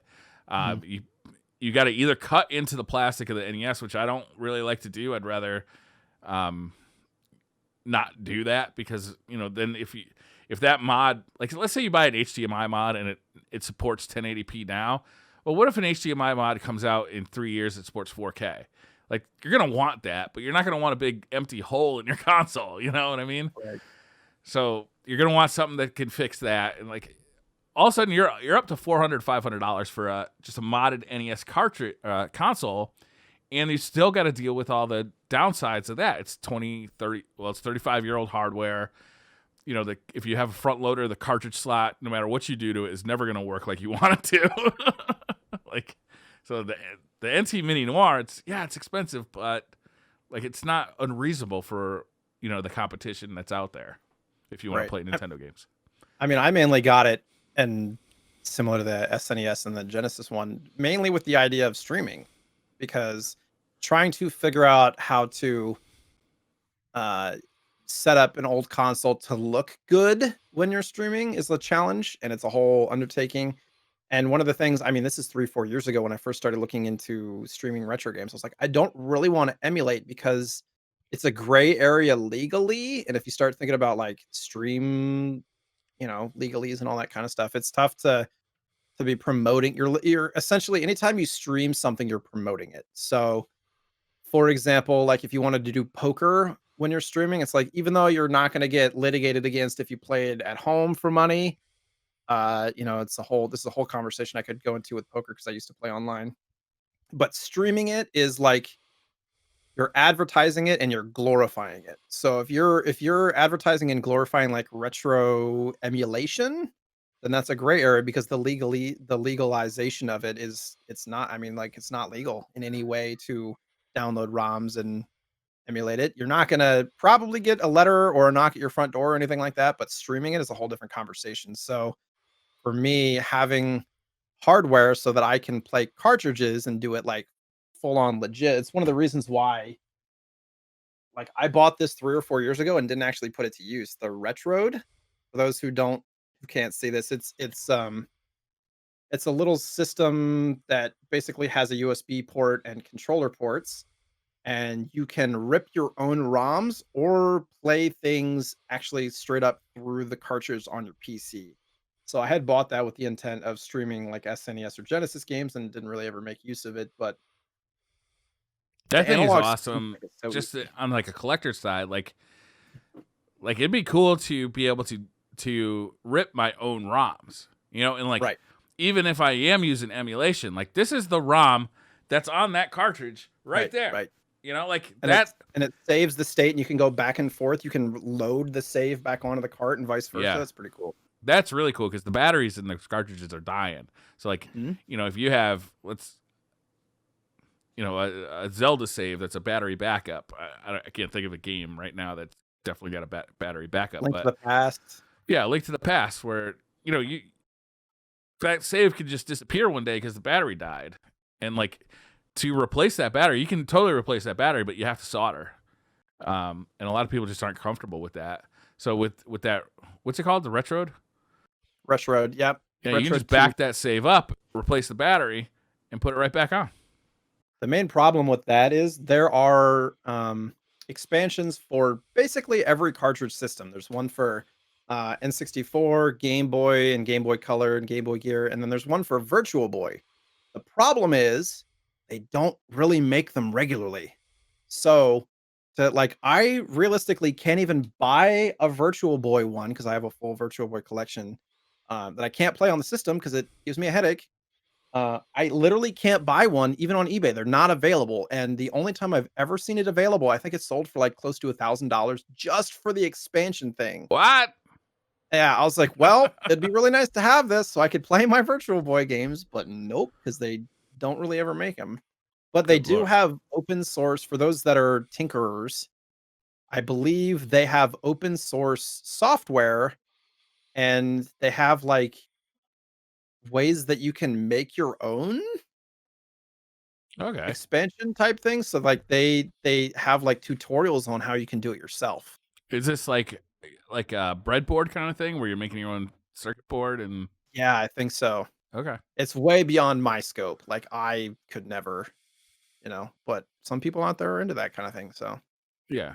I like that kind of stuff where if the instructions are there and the stuff that you're doing it with isn't too expensive, like I think it's fun to try and like what's the worst that can happen? You fuck it up and like what'd you really lose? what's the worst that can happen? "No, don't worry about that fire, honey, it's not a big deal. It's fine." I am concerned about fires somewhat. Well, yeah, that's a touchy subject for me right now too, Yeah, I uh, bet. being in Portland and everything. Yeah. But so moving on just quickly, and this is literally like a 2-second, just I want you to look at it and anybody that's watching. Somebody came up with, there's a whole modding community out there for especially for handhelds. Like handhelds are a great um way for people to a lot of people do like color screens and IPS monitors and all sorts of cool stuff for old hardware so you can like basically do an analog handheld but like make your own or buy somebody has refurbished or whatever. But somebody did one with a Wii in a Game Boy I Color. saw this. This is They very did cool. the Wii Boy Color, and I had a question like how on earth do you play Wii games on a Game Boy Color because of I'm thinking motion controls. Like, do you sit there and like shake your hands on the, like I don't think every game is supported by it, but it was like the coolest thing because it was literally the same exact size as the Game Boy Color, but it Yeah. had like a really high res screen and it was a little bit bigger than the Game Boy ones and stuff. And it just looked really cool. Yeah. Like if somebody were to make this, I would buy it for Oh, sure. absolutely. Because there's the Wii gets a lot of hate, but there's actually some awesome Wii games that I would really like to play. That's one of the failed opportunities in Nintendo, in my opinion, is to update some of the Wii and Wii U Yep. games to just get the motion controls out of them and bring them onto the Switch. But whatever. Well, I mean, or you could keep the motion controls because the Switch has them. But yeah, like doing that on the hardware, like holding the entire console would be really Yeah, awkward and creepy. yeah. I would buy this in a second. I don't know how do you because you can't take that out yourself. You can't take the motion control stuff out yourself. Does it have the light bar somehow integrated into it? I don't I think it's see just where it got would like be. gyroscopic sensors or something, probably. Like Oh, so it's you just whip the thing around and I would think, I don't know, I'm guessing. I wasn't able to read too much into it because this was like me just looking at news right before the podcast started. So it, yeah, I'm not the biggest. Just for the record, I'm not the hugest fan of motion controls in general because I'm sedentary and just want to sit and veg. But Yeah, I mean, I agree there are a lot of great games on the Wii for sure. yeah. It didn't. For some games, I played Resident Evil 4 on the Wii, and it was an awesome experience because you're aiming with the Wiimote. It was Yeah, awesome. But like some things, like I think it might have been Zelda, where like you had to like Skyward waggle it. Sword and yeah, Yeah, and it was like this is just a button press that this is just a gimmick, you know. So in certain situations it was good, but in others it was just felt like a gimmick. yeah. But there were some like Super Mario Galaxy was a fantastic game. Yep. It might be my Doing the different favorite worlds Mario and game. well, you said you weren't really into Mario before then, so Yeah, yeah. As a kid, Well, I didn't really dig on it too much. so you were talking about playing Super Mario 64 this last week. Had you played it much when it first came out? Yeah, because I played it when it came out originally because I had a friend who rented the console and he was house sitting for his girlfriend's parents. So I went over That's there, trust. That's trust from those parents. right? Right? So I went over there and we drank beer and we played Super Mario 64 like basically all weekend. We finished it. I think we got 100 stars or 120 stars, whatever you're supposed to get to like beat the game is what we got. And it was pretty fun. But I didn't like come away from it saying like this was mind-blowing. This was a shift in video games. You know, Really? like no, I did not come out away from it. Like I thought it was fun that I could play with his face. I didn't really like the controller that much, you know. But in retrospect, it was a tidal shift in video games. Right? It was the first time that we got a game that used an analog stick properly. I mean, there had been analog sticks in the past, but not really. But this is the first one that got used properly. It was the first time we had like, you know, a 3D world like actualized. You know, Mario handled impeccably. The camera still had some stuff to work out, but Yeah. you know, like that stuff would come.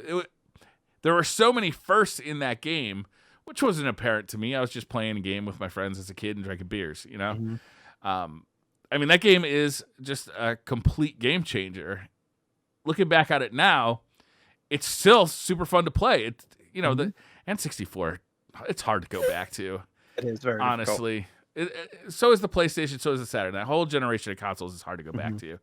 But that game is still fun. The N64 controller still sucks, but you can get used to it, you know, like the analog You're holding stick. your hands very close together, yeah. Yeah, the analog stick being like in the middle, and yeah, you're holding your hands very close together. It's not really built for adult hands, but the game is still fun. Like Mario is still super charming, and in a time of, you know, the West Coast being completely on fire and COVID and like just, you know, racial tensions and like the world is as hard to be in as it's ever been. Mario suddenly pokes his head out and says, "It's me. Come and play." And I'm like, "Yeah, Mario, I do want to come and play. Like, you are suddenly the hero I need, you know?"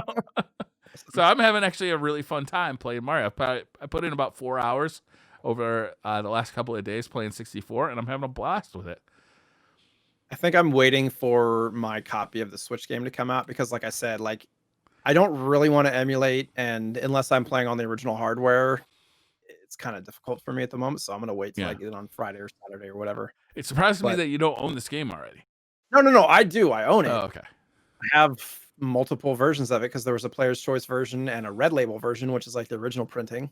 Okay. Could What's get the in. difference there?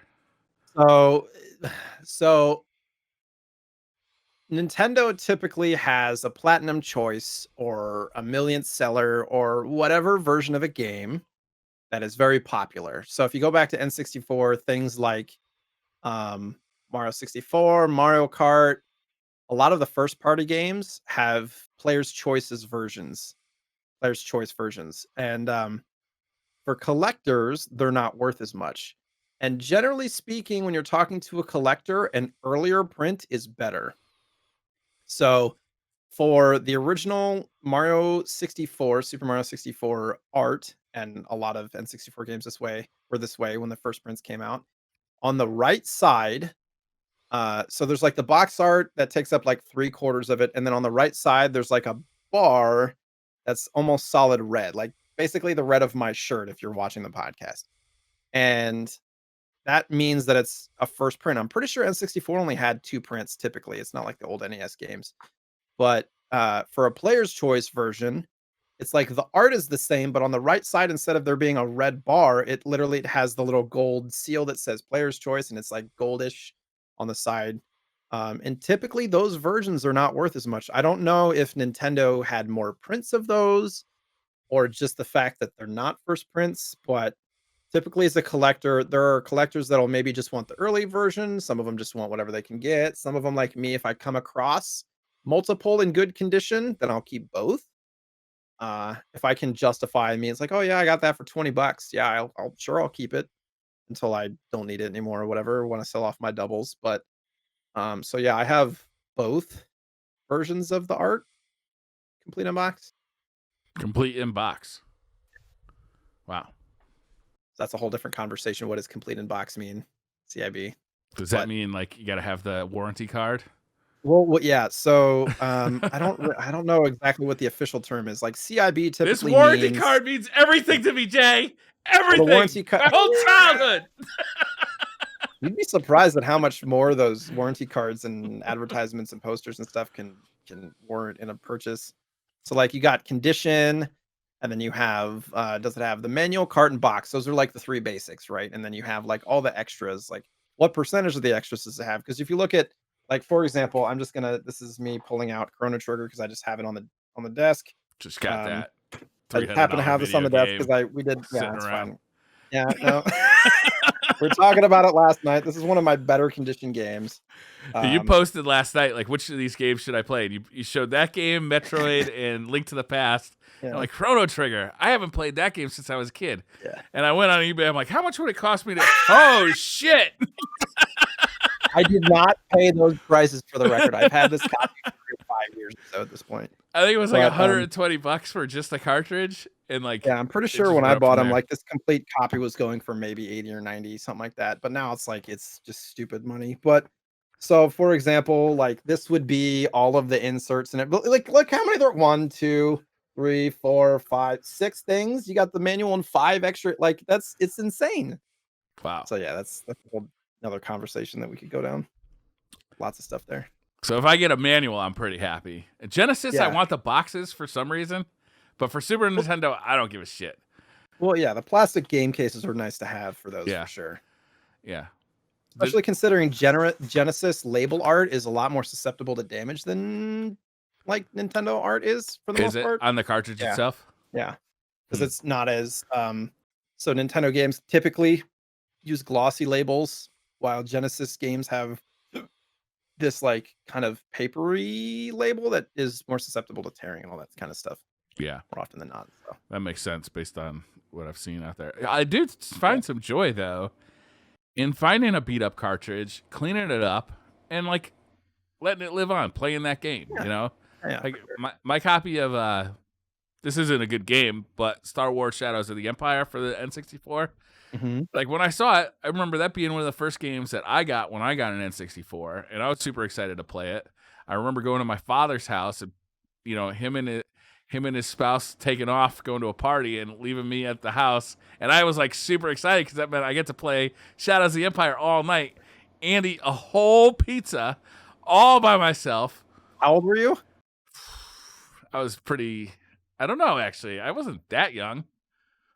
You're having all these stories, and as a parent now, I'm just like, I'm like, was that safe? Is that, you know what I mean? Like, as a kid, you're like, oh yeah, it's awesome. I was by myself playing video games and eating pizza. But as an adult, you're like, yeah, that probably wasn't the safest thing to do. I don't know. Like, I was eating pizza, playing video games. How much trouble can I get into? Anyhow, yeah. it was a good memory. So I picked up the game, but it was kind of beat up. Like the label had a couple tears in it. I was like, I don't know, man. Give this game some life. You know, like it's not dead just because it's in I've got a couple of nicks on me too. You gonna throw me Right? away? Yeah. I like cleaning up games, but it can take a long time if you have a bunch of carts, that are all dingy and dirty and stuff. Yeah. Yeah, I don't buy a bunch at the same time. I usually I'll go to like a game store and just kind of browse around, and if something piques my interest, I'll pick it up. Like occasionally I've come out of there with like 3 or 4 cartridges, but usually I just pick up like one thing and Yeah, then that's a come smart home thing to and do. play it. That's the Sometimes I smart thing to regret do. it afterward. Oh, yeah. Like, probably, yeah. It's going on the I shelf forever. I have bought some or complete in box. I don't even know if they're complete in box. I bought some ones with boxes and manuals. I saw Bionic Commando and I had to have it, and it wasn't that expensive. I saw a Yeah, Link to the Past and I had to have it. yeah. It's just, and again, that wasn't that expensive. It was $100, And which Bionic is Commando, that's expensive. a game that I loved as a kid for sure. I think that might be the first video game I ever beat. I think. Really? I I don't think know it if I've might ever be. beat it. Yeah. Great game. If you don't know, you kill Hitler at the end of that game, and it comes Spoiler. as a complete surprise. There's no indication that you're going to be fighting Hitler in that video game. Are there other bosses in that game? Is it like a Contra Yeah, boss style kinda? I Okay. don't think it's Contra style. There's like these. There's like these. It's been a while since I beat it, but there's like these beams that you got to shoot, kind of like the first boss in Contra, where you got to shoot like the certain area. Mhm. And in some, there's like a boss that kind of roams around in that room. Yeah, man. Shadows of the Empire's on Steam, apparently. I didn't know that. Like the N64 version or like an upgraded version? I would imagine it's some kind of PC version. Hmm.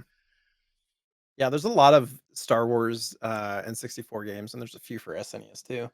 Yeah, The N64 ones I feel like were the best, to be honest. I remember playing Star Wars Shadows of the Empire because that was yeah. the first one, right, for N64, Shadows of the Empire? I think that might have been a launch game. Is that the one where you're in the I don't wanna butcher the name of the ship, where you're going around the A the big God, what are those things called? The big, like, stompy stomp dudes that you were flying around and you got the cable and you'd wind them up and they'd fall over. I think that was Rogue Squadron. Was that Rogue Squadron? No, 'cause that isn't that's, like, mainly I'm pretty sure that was Shadows of the Empire because it was Was it? one level. It was one level where you were in a ship and you'd go around and you'd get the wire around them. I They think. did that in a lot of Star Wars games. That's true. That's true. The AT-AT. That's right. You got to trip up the AT-AT. Yep.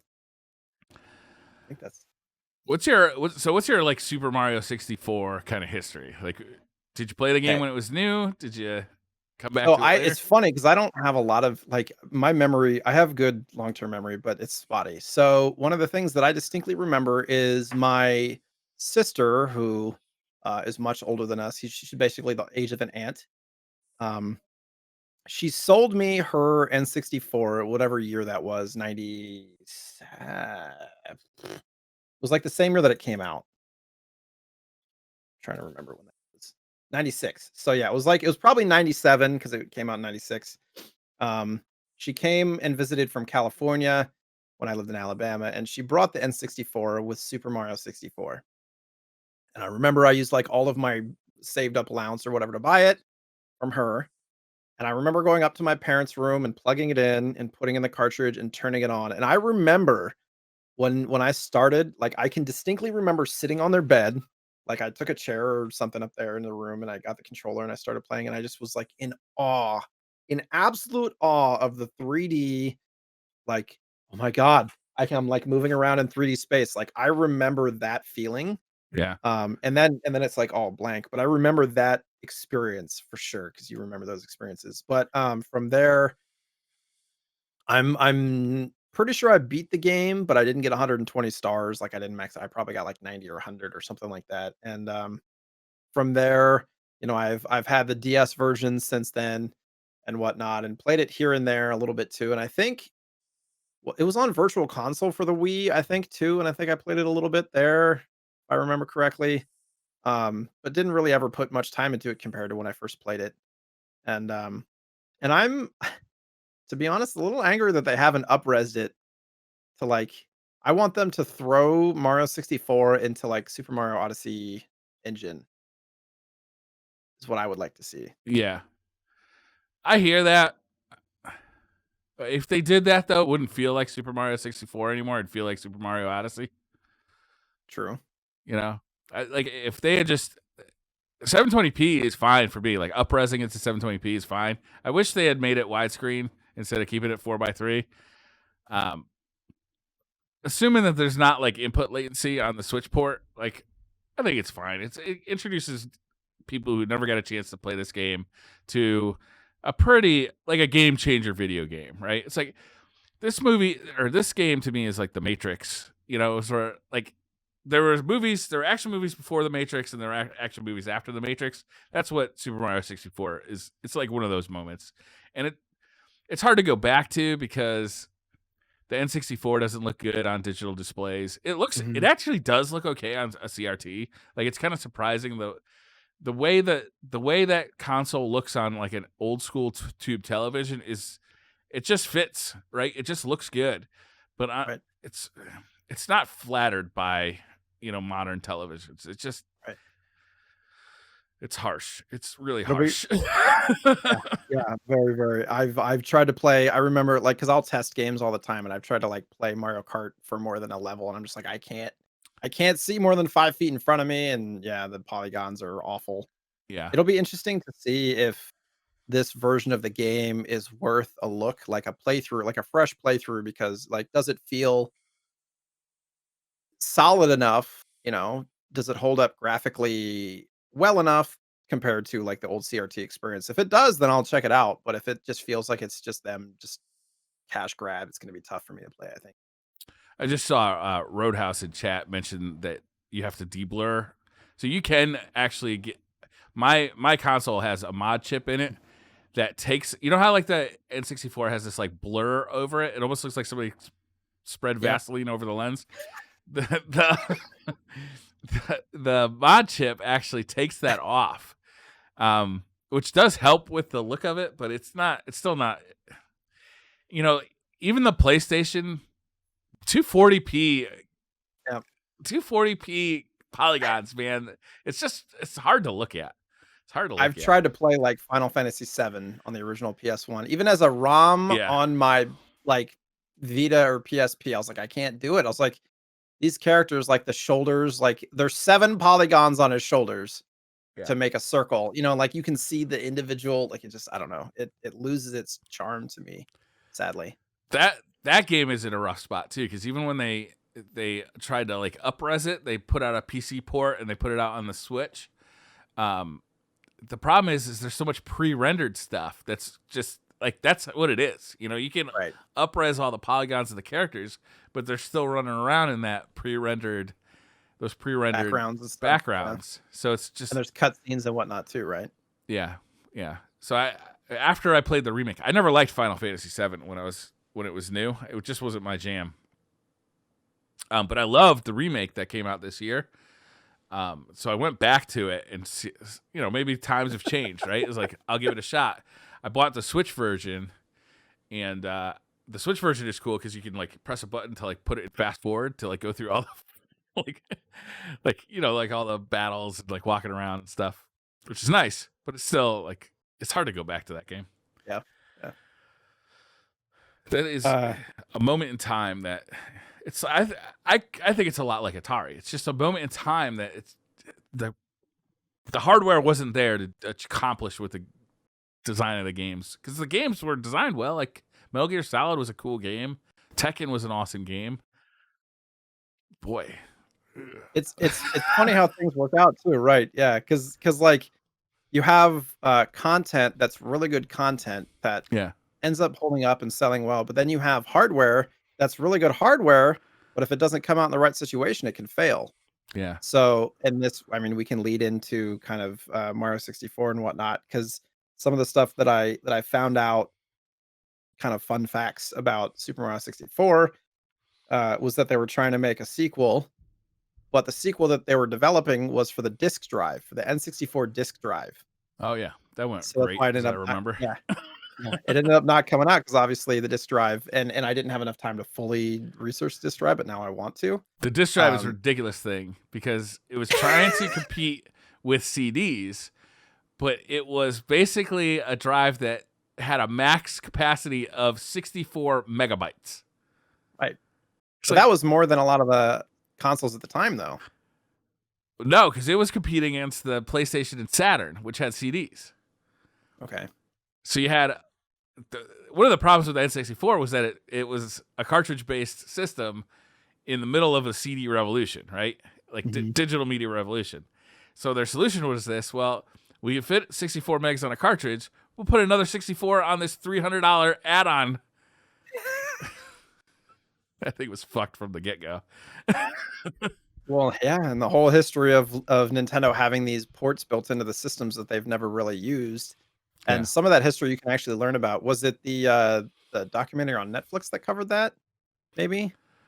I don't know. High Score, was that what the one was I'm called? trying to remember. There was one of the documentaries that I watched that covered the history of the ports on Nintendo. It's like they've always had this intention of coming out with, like, revolutionary hardware, but just the market has not been favorable towards that. Like, they tried to come out with a modem so you could download games.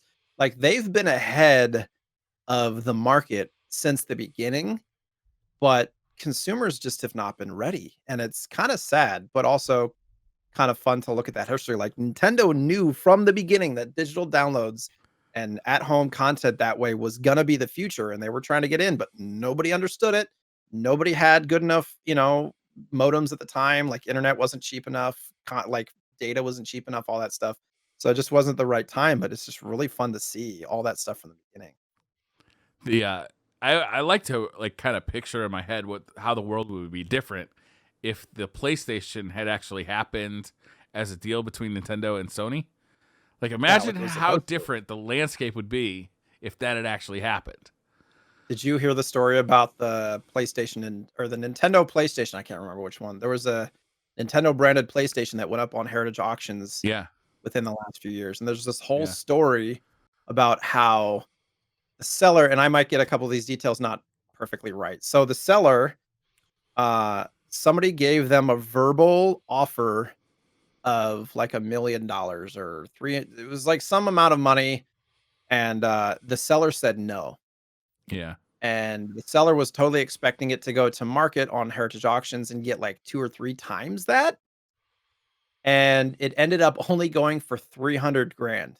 Yeah. So a third of what the standing verbal offer was, and there's this whole story about how, uh, like, the person who offered it, like, I think they, like, told people that they were gonna get it, or somebody basically told the community not to bid on it. So, like, people weren't bidding on it. It was some guy who wanted to buy it so that he could keep it and restore it and keep it for historical sake.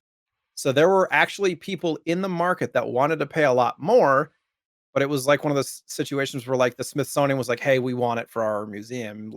Please don't bid on it." It was like kind of that kind of thing. And so the people that were interested in it ended up not bidding because they're like, "Okay, well, yeah, let's let this historian guy get it."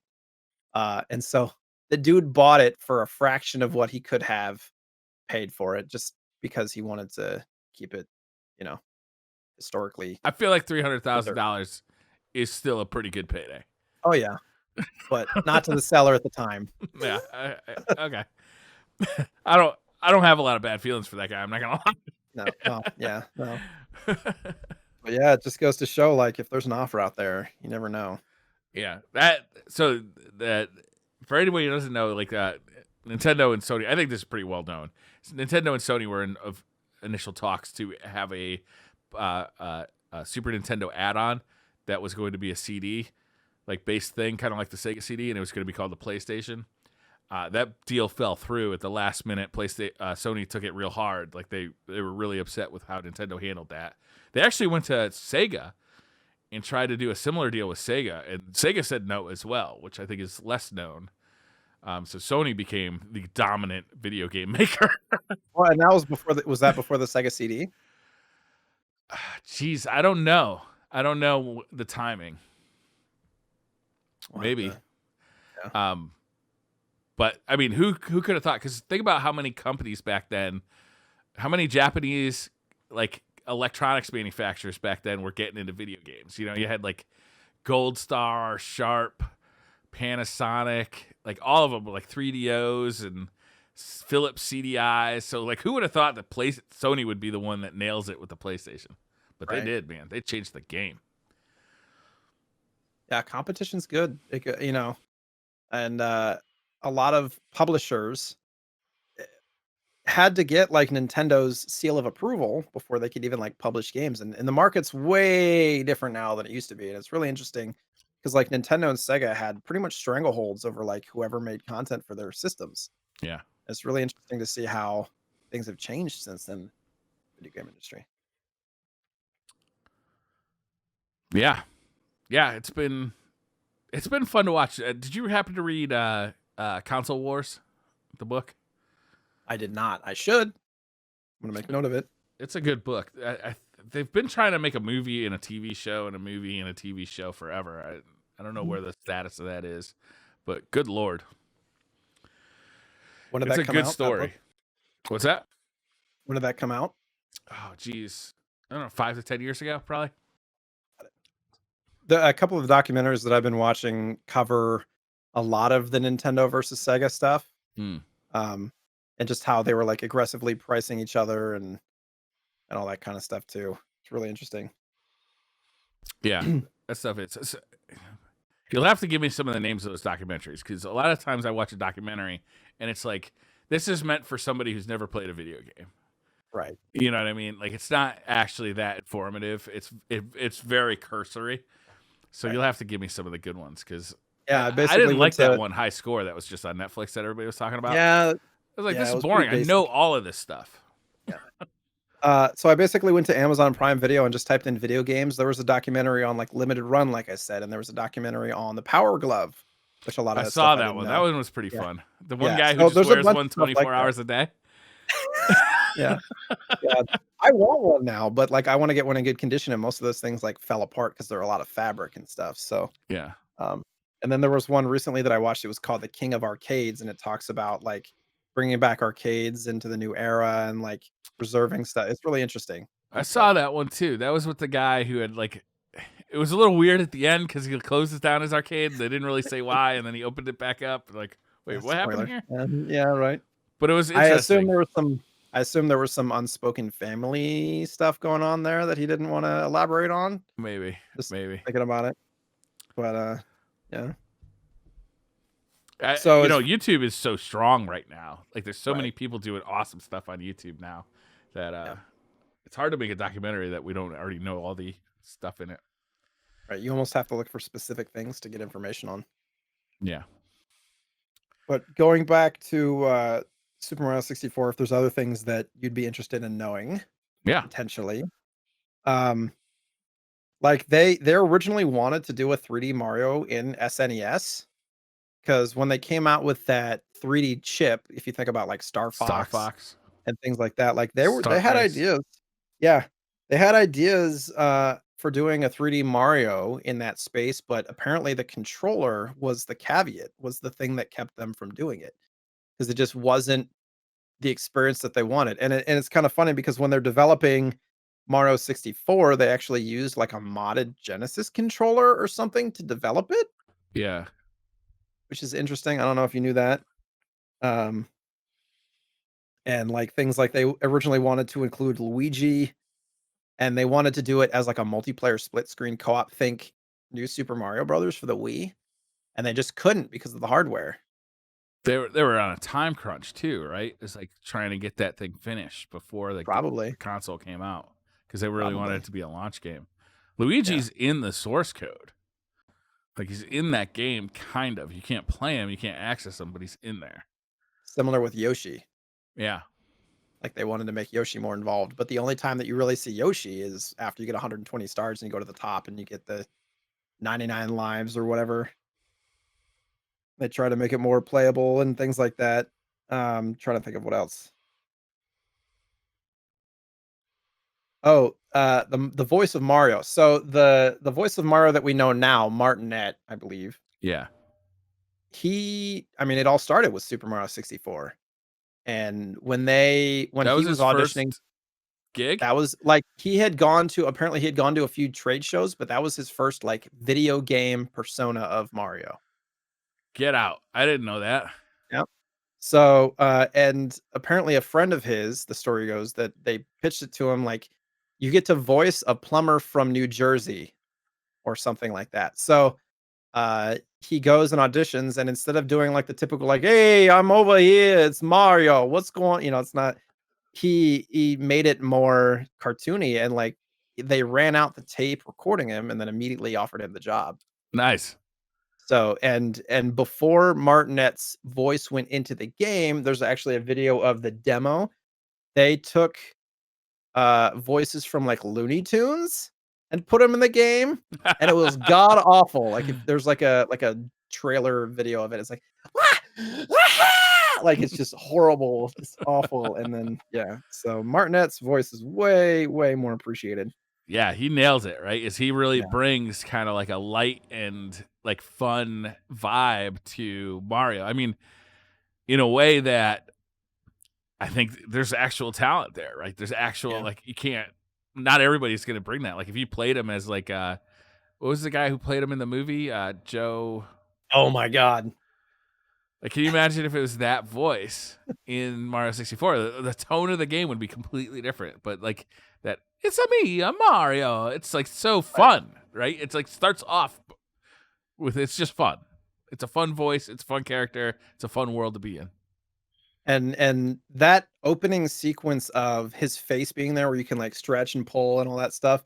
And you were mentioning it. I remember like the first time I ever played it, probably spending 30 minutes just trying to put him in silly faces and Oh yeah, giggling and stuff. yeah. And that originally, that technology was supposed to go in like an updated version of a Mario Paint type thing that was going to come out. I think Oh for really? the yeah, it might have been for the disk drive as well. I can't remember. The a lot of the stuff that ended up being in that game was shared with was it Twilight Princess? Was that first N64 game, Zelda game? Yeah, you're talking about the Epona horse. Yeah, a lot of the stuff was shared. Like there were puzzle elements that were taken right out of Zelda and put in Mario because they just needed to get that game done, right? And then Shigeru I can't say his name. It's Miyamoto. been 35 years of me trying to say his name, but he actually wanted to make like a darker sequel to Mario 64. Can you imagine? Would it be like I feel like that's kind of where Wario has gone. Sure. Yeah, Like absolutely. I Wario's love kind of the Wario. alter ego. It's Yeah, where yeah, it's Zelda kinda went too. Like Majora's Mask was a yeah, darker yeah, Zelda, it's but true, they never did it with Mario 64. Probably for the better. probably. Yeah, Wario and Waluigi are kind of the evil alter egos, and having them as different characters, I think is probably good for the Yeah. longevity of, like, just the image of Mario for sure. Yeah. Waluigi, he doesn't get the love that he deserves. He was my pick in Mario Tennis every time. There's in the gaming community, in the retro community, there is some uproar, like, give Waluigi his own game, like, Wario has his Yeah. own game, like, why is there not a Waluigi game? So I maybe in feel the like it's future there will be one. discriminatory. It's a bad look, Nintendo. Peach has Be her own better. game, Toad has his own game, Luigi's got his That's own right. game. Toad has his own game. Toad. We don't even know if he's a dude or a species, but he's got We his own don't know game. what his we don't know what his head actually looks like. Is it mushroom shaped or is it like cone headed? You know? Yoshi's got like a whole series of video games. Yeah, Where's those are great games. Waluigi? Wario's Yeah, got tons of video games. He's got yeah. like different series. He's got the Wario.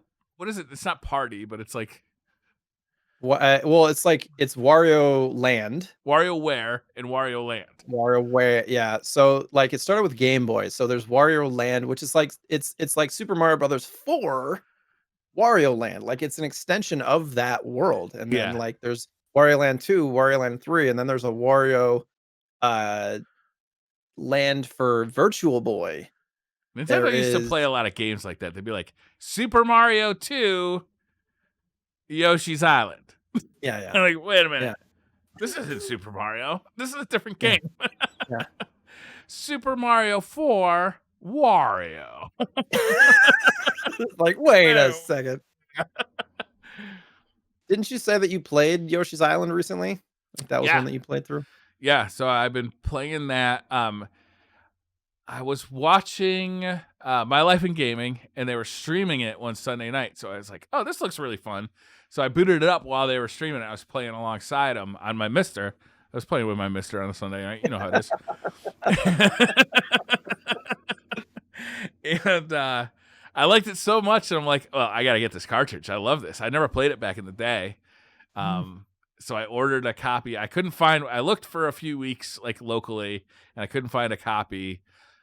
So I had to order one off of eBay, and it finally just came in. So I'm gonna replace the battery on it, and then I'm gonna restart my playthrough. I got halfway through. I got past the part where the plant poops you out. There's like a plant boss that you fight from the inside. The plant swallows you, and then when you beat it, it poops you out. And the look on Yoshi's eye, like no shit, the look on Yoshi's eye. He looks at the camera like, "You would not believe what I just witnessed." And then he looks back forward, and like you just continue playing the game. You're I making me tweeted wanna about play it. now. Yeah. I tweeted about it because it was just a fucking moment in time. Like I can't believe they registered that you just got pooped out this plant's ass.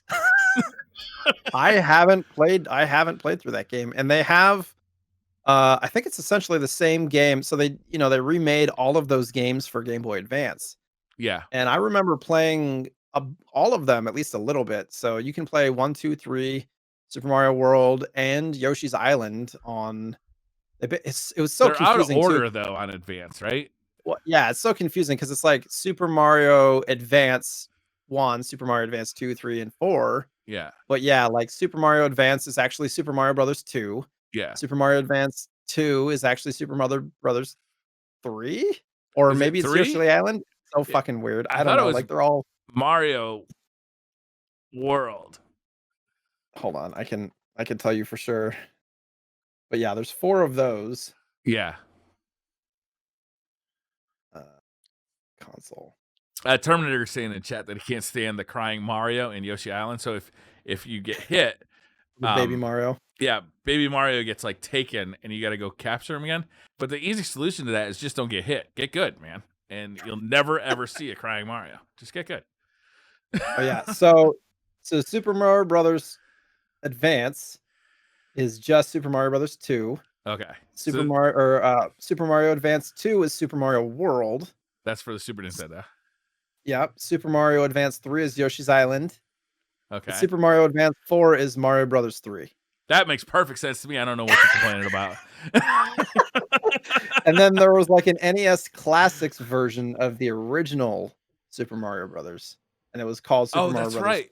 Classic NES. Yeah. So they had that whole NES series on the Game Boy Advance. Yeah, But I was big into the Game Boy Advance, with the SP and stuff. So I love those games. So they came out with these NES cartridges. They were gray, like the NES cartridges for the Super. Excuse me. For the NES, yeah. For the Advance, for the Game Boy Advance, they made the NES series, which Mhm. was one game on a cartridge. It was kind of gray like an NES cartridge was, and they charged like $20 for it. Mhm. And then a few years later, Nintendo Power or somebody started making these like e-reader cards that had the Oh, same right. games on them. Just like a sports card. Yeah, it was a sports card with like a Card. barcode on it. And from that barcode, you could play like NES games. It was like, wow, you're really upcharging for those NES games. I remember the e-reader, like that was a fleeting moment, and I remember it being super cool, but I didn't really put a lot of time into it. Like that was Yeah, that was a cool thing. And Nintendo is like doubling down on that now with the Animal Crossing cards, right? I don't know a whole lot about it, I don't know but about it that. seems like Yeah. it's similar technology and like the amiibo technology and all that kind of stuff too. It's that physical to virtual crossover that's so interesting. And it Yeah. started pretty early. Yeah. Nintendo likes money. Yeah. But they're also I feel like they're really good about trying new things and realizing if it's working or not and getting out quickly if it's not. Yeah. You think about like Sega and stuff, they went all in on a couple of those things that ended up basically killing them off as a hardware Se- company. And it makes Sega me had a sad. rough go of it. Yeah. I Yeah. mean, what did they did the Sega CD, which was moderately successful. It wasn't like the Mhm. failure people say it was, but it wasn't like a huge success either. The 32X, which was definitely not a success. Saturn, which was Too expensive. oddly the best of those consoles now. Like that generation of consoles, like that's the best one because it had so many 2D games. Like it's kind of like the one that Right. holds up the best now. But at the time, it was popular in Japan, but like non-existent in America. I feel like that era too wasn't the Jaguar also around that era? Yeah, And just stupid expensive, and like there was like between it was like Nintendo, Genesis, and then you had the Saturn, you had PlayStation, you had the Jaguar, you had I feel like there was one or two other ones that I can't even there's remember. the 3DO, the Neo Yeah. Geo, Oh my god. the Neo Those Geo. weren't as yeah. There was the Philips CDI. I can't remember anymore, but I'm sure there were more. Just yeah, there was so much, and it was bound to a couple of them were bound to fail, like because there's just too much. The market was saturated at that Yeah, point. yeah. The Jaguar though, I don't know if there's a single good game for that. Tempest maybe. I guess there was a Tempest 2000 that was pretty good for it. Yeah, I don't hear much about the Jaguar in the collector space. Like stuff's just rare and expensive, and for no reason. Yeah, just because it was low production, probably, right? Right. Yeah. There's Neo certain Geo Saturn though. games. Yeah, well, that was basically the arcade coming to home. Yeah, yeah. That thing. I mean, again, I play a lot of Neo Geo on my MiSTer, and it is. Every time you say it, dude, every time you say it, like I want to create a backstory for that. um, I it's just it's incredible like to look at games like Metal Slug or In the Hunt or the fighting games that they had for it or Magician Lord. Like they're so high quality at the time. It's like mind boggling that kids who were rich enough were playing these games at home. Right. Because that console was $600 for the console, and then $200 plus per game. Jesus. Yeah. When you had the Neo Geo Pocket too, Yeah. which is probably a more affordable entry level thing, but I wasn't even aware that those were a thing until I was an adult. Yeah, And they weren't in the market for long. They got pulled super fast. yeah.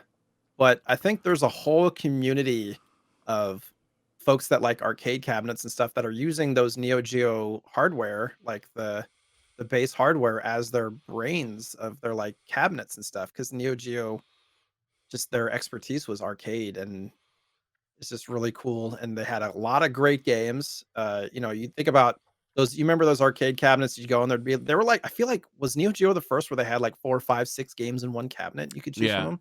The Had to have MVS, I been. think, was called the multi video system or something like that. That was pretty dope. I remember that. Yeah. You can buy them now, and there's companies that'll turn them into a console for you. So you can buy, Huh. it's actually cheaper to buy the arcade versions of the games than it is to buy the home version. And they're the same game. Like, it's exactly the same. It's just in a different plastic shell. But they were more plentiful as arcade games than they were as home games. So they're way cheaper. Yeah. The Pocket, yeah, I don't know much about the Pocket other than it wasn't backlit. Yeah. And Yeah, I they think had at a a black and certain white point version for like a month, and then they came out with the color version. And yeah. then that only lasted for like a year or two. And then they got Was out of that there. after the SP was released? You remember? I don't know the timing on that. Probably. But even that was like, it was so weird that the links in the Game Gear had lights on them years ago. And Nintendo just refused to put a light on those goddamn things for so long. Yeah, well, probably, I mean, you think about battery life, and the SP came out after the Neo Geo Pocket by like 4 years. So, it was probably around the same time that the Game Boy Advance came out, to be honest, like 99, 2000. Yeah. But as far as lights, yeah, we were talking about this. How many hours of battery life did you get with your Game Gear? Like 3? Game Gear wasn't too bad. Well, you had a rechargeable pack. I've seen it. Yeah, that's true. I did. Double A's, like I've heard reports that double A's, it was like 6 double A's for like 3 hours of battery life. Yeah. I mean, it was a full size. It was a Master System. It looks like a Switch. Yeah, it's fat though. It's like 2 inches thick. So the one that I got sent recently, it came with like it has like rechargeable battery grips, Yeah. and you put them on the edge. The problem is like the buttons don't get closer, so you're like holding it you know, like a really large You gotta start PlayStation stretching those controller. thumbs, my friend. Yeah, Do like some I don't have exercise. large hands. I don't getting like hand cramps and stuff trying to play these games, you know. Yeah, that thing was no joke. And then they made the Nomad after that, which just played straight up Genesis games. It was a Genesis portable console, Right. and you played. And Genesis, luckily enough, had small cartridges, not Game Gear, not Game Boy small, but relatively small. And that thing was dope as hell. I never had one of those. I've always wanted one. And the Turbo, do you remember the Turbo Express? I've heard of it, yes. Yeah, Those I are the always like wanted. little like mini like credit card Yeah, it took game. TurboGrafx 16 games. It was a portable TurboGrafx 16. Yeah. Do you have a TurboGrafx 16? Do you collect that? I don't. I don't. That's an era that I haven't gotten into yet. I feel like it's bound to happen at some point because forever I've just been focusing on games and just recently I've gotten into collecting consoles like in box, you know, in good condition and stuff. So it's Yeah. probably a matter of time before I get into those more rare systems, but they're expensive and they're very hard to find in good condition. TurboGrafx is rough. I'm lucky to have my childhood TurboGrafx 16. I still have it. Damn. Because the console, I think, is around $200, right? Does that sound right?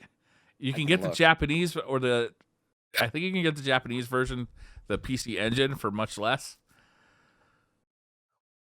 And then I also happen like 150, $200. Yeah. 150 to 200. And I also have to have one of the games that I bought for it, Kadash, which I think is $200 as well.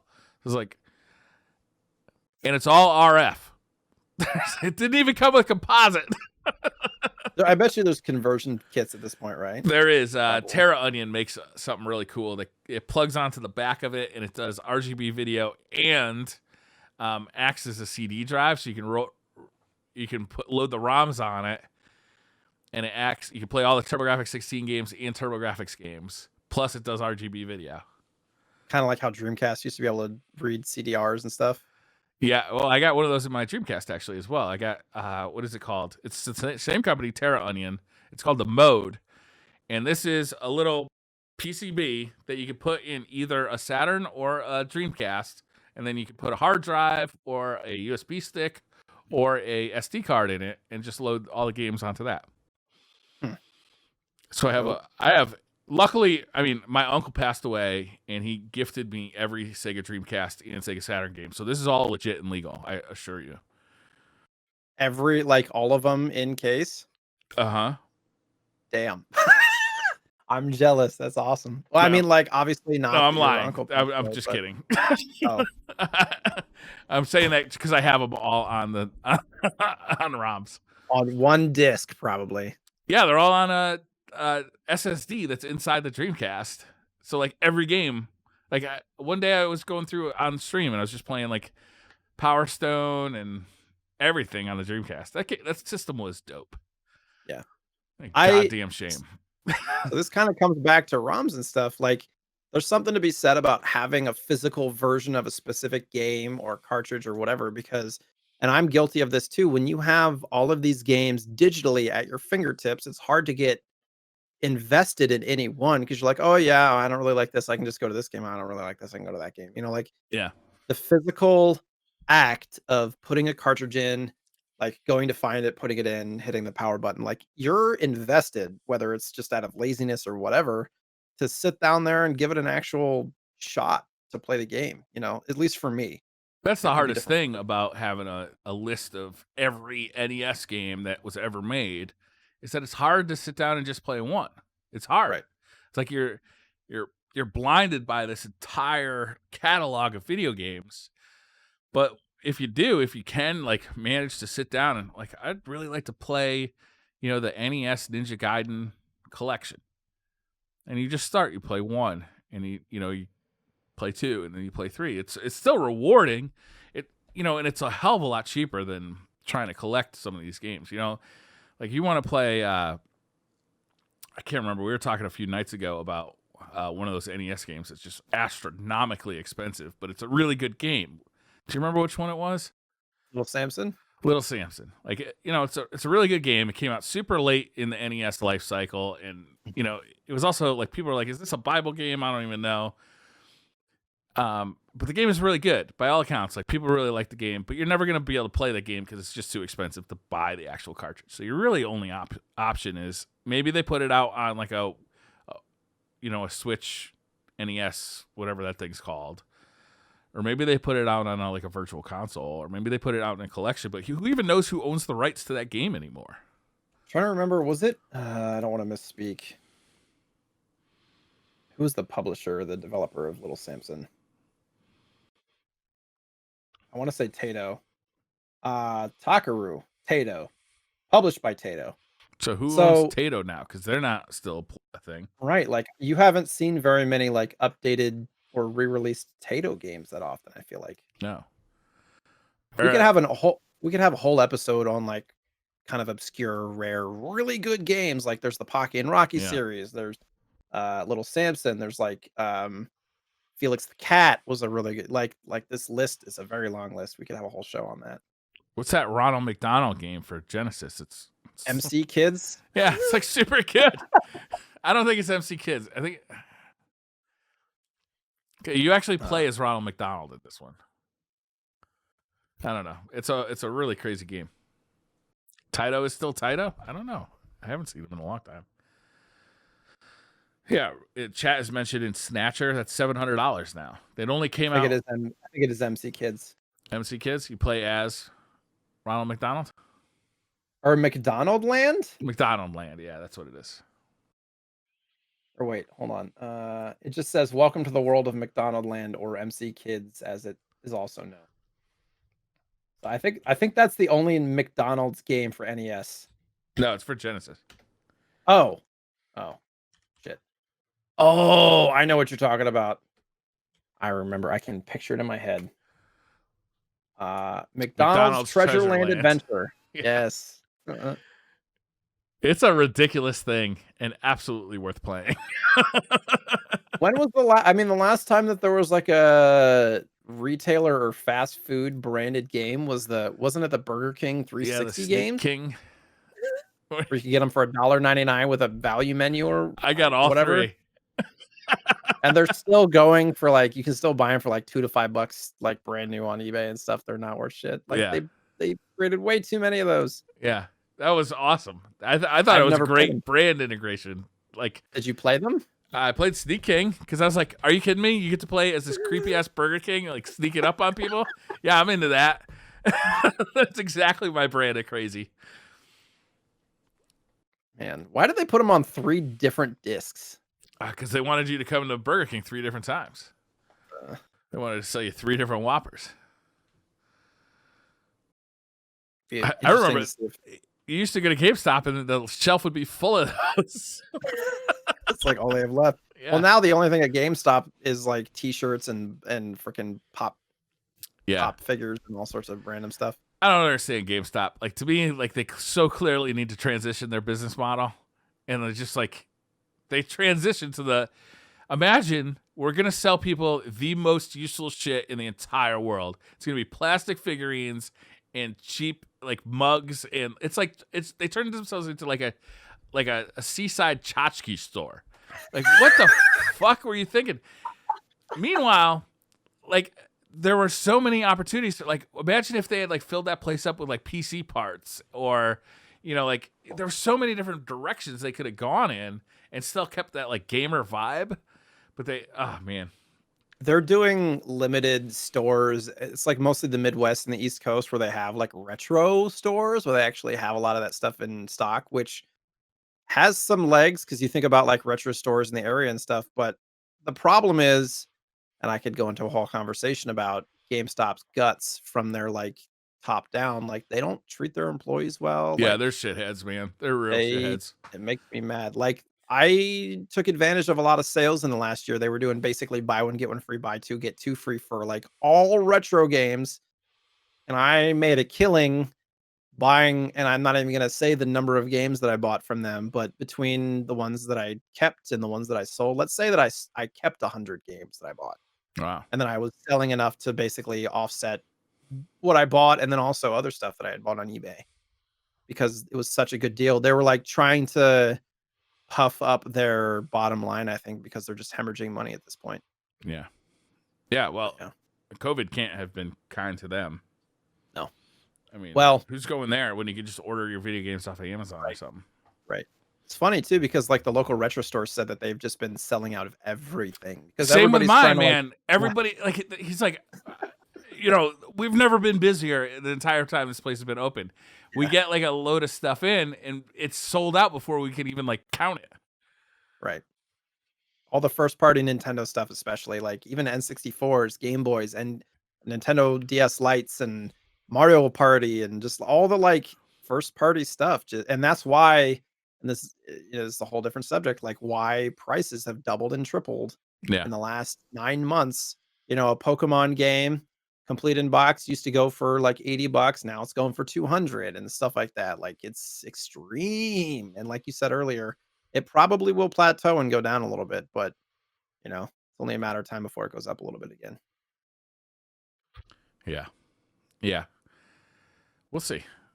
I know I'm Yeah. gonna start buying Wii games. Yeah. Well, Start yeah, saving ahead of the those things curve, up. right? Yeah, Because right those things now, are dirt cheap. GameCube and N64 and Game Boy Advance era is super hot right now. So Wii and Wii U are very easy and cheap to collect right now. Yeah, For Wii U. anybody out there, Someday Wii U is gonna be a crazy collector's item because they didn't sell because any of those. right, right, and there's a lot of really good first party games for that system. I prefer the Wii U to the Wii, to be honest, because you Oh don't have to yeah, deal with for as many sure. motion controls, Yeah, and everything was HD and looked nice. And HDMI, easy to hook up. I mean, the games were good. What is it? Mario 3D Land was yep, good. Treasure Tracker was good. Like, there's a ton of great games. But well, man, they're re-releasing a lot of those for the Switch, which is hilarious to me. yeah, yeah, which is smart though, because nobody bought that fucking Wii U. Nobody liked Yeah, it. well, one of them, what was it? We were just talking about it. Was it 3D Land plus Bowser or whatever? Yeah, Like, yeah, we don't even really know what that means yet, but they're selling it for $60. yeah. They redid Donkey Kong Tropical Freeze. Right? Didn't they do Toad's Treasure Tracker? I believe they did. They did a bunch of them. They did. I mean, the Mario Kart was a remake of Right, the Mario Kart 8. Yeah. Splatoon. Yep. What else? I Uh know there were more. or no, Breath of the Wild was also released on Wii U, but they were like side by side released, I believe. Yeah, yeah. Trying to think of what else. Twilight Princess was only on Wii U and Wii. Yeah. Someday though, the Wii U stuff though is going to be expensive. I know it will be. I'm sure, but it's probably going to be another decade. That's right. You can pick up Plenty stuff of time to build that Yeah. collection. I'm gonna be rich, motherfuckers. Selling Wii U games. God, you're also not going to have any space in your house. Right. I don't even think there was that many Wii U games. You think about all the Wii games that were like shovelware, like just terrible, terrible, terrible games. Yeah. Like M&M Racing and all sorts of stupid stuff. But the Wii U didn't have as much shovelware. No, it wasn't popular enough to get shovelware. Right. That's kind of there how I are felt about the GameCube, and now the GameCube is going crazy. I saw a copy of what was Eternal Darkness for like $120. I'm like, are you kidding me? It's sealed because it's not going for that much. I don't know. That game, because I literally have gone through. I think that's going for like 60 or 70 right now, complete. So it was probably up priced. That's more than it was new, 60 or 70. Right. Anyhow, I think we should probably wrap this one up. I can see that we're going to have trouble figuring out stuff to talk about. That's how we feel about Super Mario. 773 games in the Wii U list, actually. That's more than I would have expected. Yeah. What is the NES? How many games were released for the NES? 600 and off the top of my head, it's 660 something North American release. And then there's like some random ones. At least in North America. 677. And then there's a bunch that were released overseas. And then there's like the promotional ones. There's like you have Nintendo World Championships, obviously, that you can't get without spending 20 grand. There's if I got to choose between a Ferrari and a NES cartridge, I'm gonna go with the Ferrari. But depreciation wise, you're losing money on that investment. Oh, think of the fun you're gonna have though. Yeah, That is the and most fun depreciation you're ever gonna witness. yeah. Oh, yeah, use Ferrari. I Yeah. went to an estate sale once and they literally had a Lamborghini out front with a for sale sign that said like $99,000. I'm like, oh yeah, just going out window shopping at an estate sale, picking up a used Lamborghini, no big deal. I'm like, Yeah. what? Oh man, how many miles it got?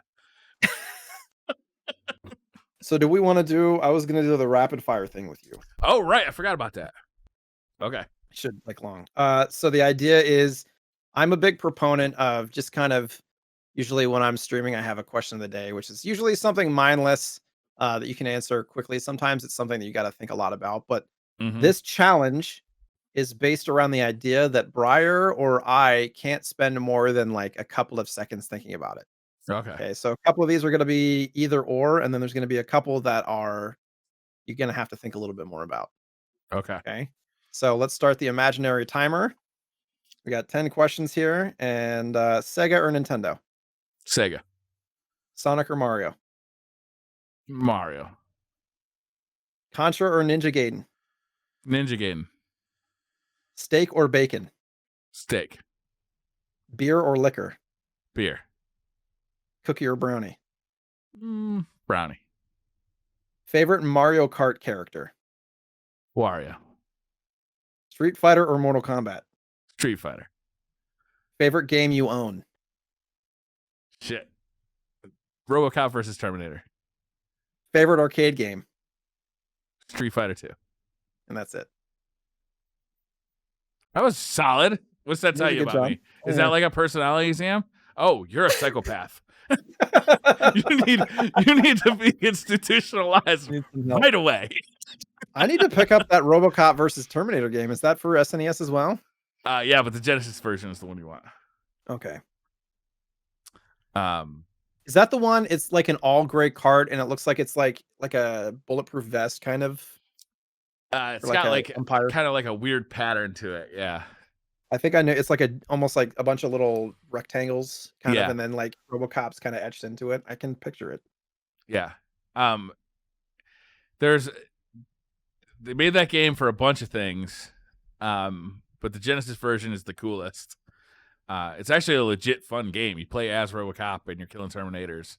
It's like a legitly fun game. The Super Nintendo version looks a lot like it, but it's not developed by the same people. And then there's like a bunch of really bad versions of it for like the NES and the Sega Master System. Gotcha. I'll have to check it out. All right, so next week I'll do the rapid fire questions for you. Sure. And I'm going to ask about your genitals much more. There's not a lot there. I'm just letting you know. Well, we're going to dig in. We're going to dig deep, really get to the root of this problem. It's gonna be bad. This is the intro episode where we're just getting to know each other and that's right. All that stuff. Yeah. Yeah, it's been kind of all over the place, but I feel like we're just kind of like feeling each other out still, like kind of what each other interests are and all of that stuff. I've had fun talking though, so that makes me really happy for the future. Yeah, absolutely. Learn as we go. Yeah. What are we at? We're at like 2.5 hours. No big deal. Yeah, it's gonna be light on content, I guess, this show. I really want to thank everybody for listening. Absolutely. And whatever we end up choosing for kind of next week's main topic, even though we're probably going to be talking about a bunch of stuff. Yeah. We're thinking a poll on. Yeah. Why don't we do a poll on Twitter? Why don't you do the poll on Twitter? Okay. I don't know. What do you think? What should the options be? Should we do games, consoles? Like, how should we do it? Yeah. So the question is, should we focus on like one console and pick kind of a few games? How about this? How about because the next episode we're going to do is 2 weeks, right? Yeah, 2 weeks. I'm actually going to be on vacation next week. I think we're going to do every other week as episodes for this, but we'll see how it goes. Yeah. We'll see what happens. But next week I'm going to be on vacation for real. For the next week, we could have people tweeting at us what they'd like to see, and then we can kind of take some of the more interesting or popular choices and distill it down to a multiple choice. I like it. So what if we do consoles for like the first few months because it's a bigger topic, and then we could do games after that. Or would you like to do games and consoles and like mix We them can in? switch back and forth. Like we Yeah. did Super Mario 64 this week. We could do a console next week. Yeah, Super Mario 64 was Weeks. topical because 3D All Stars was coming out this week, so it made Right. sense. What's coming out next week? I don't know if Zelda. there's anything coming out. We got to do a Zelda episode in November. Oh, is that coming out? Yeah, I think it's coming out in November, right? We could do something about the entire Zelda series. Oh, that's a big topic. Yeah, that's true.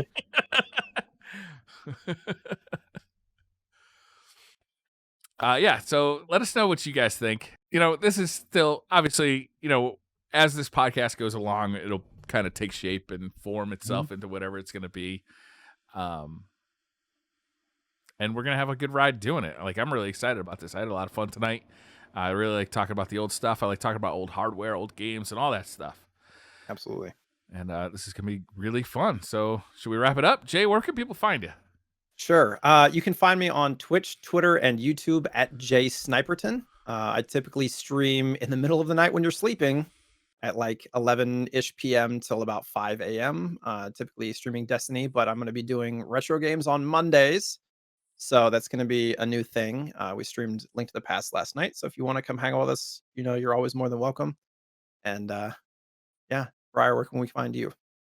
You can find me playing with my MiSTer. I have an OnlyFans channel where it's just me playing with my MiSTer. It hasn't caught on yet, but I think I'm on to something. You can find me at the Briar Rabbit on Twitter or streaming. I'm actually going on vacation, so you're not going to be able to find me at all. So take that. Good. Disconnect. Thank you guys for watching. We'll see you in 2 weeks. Yep. Thanks, everyone.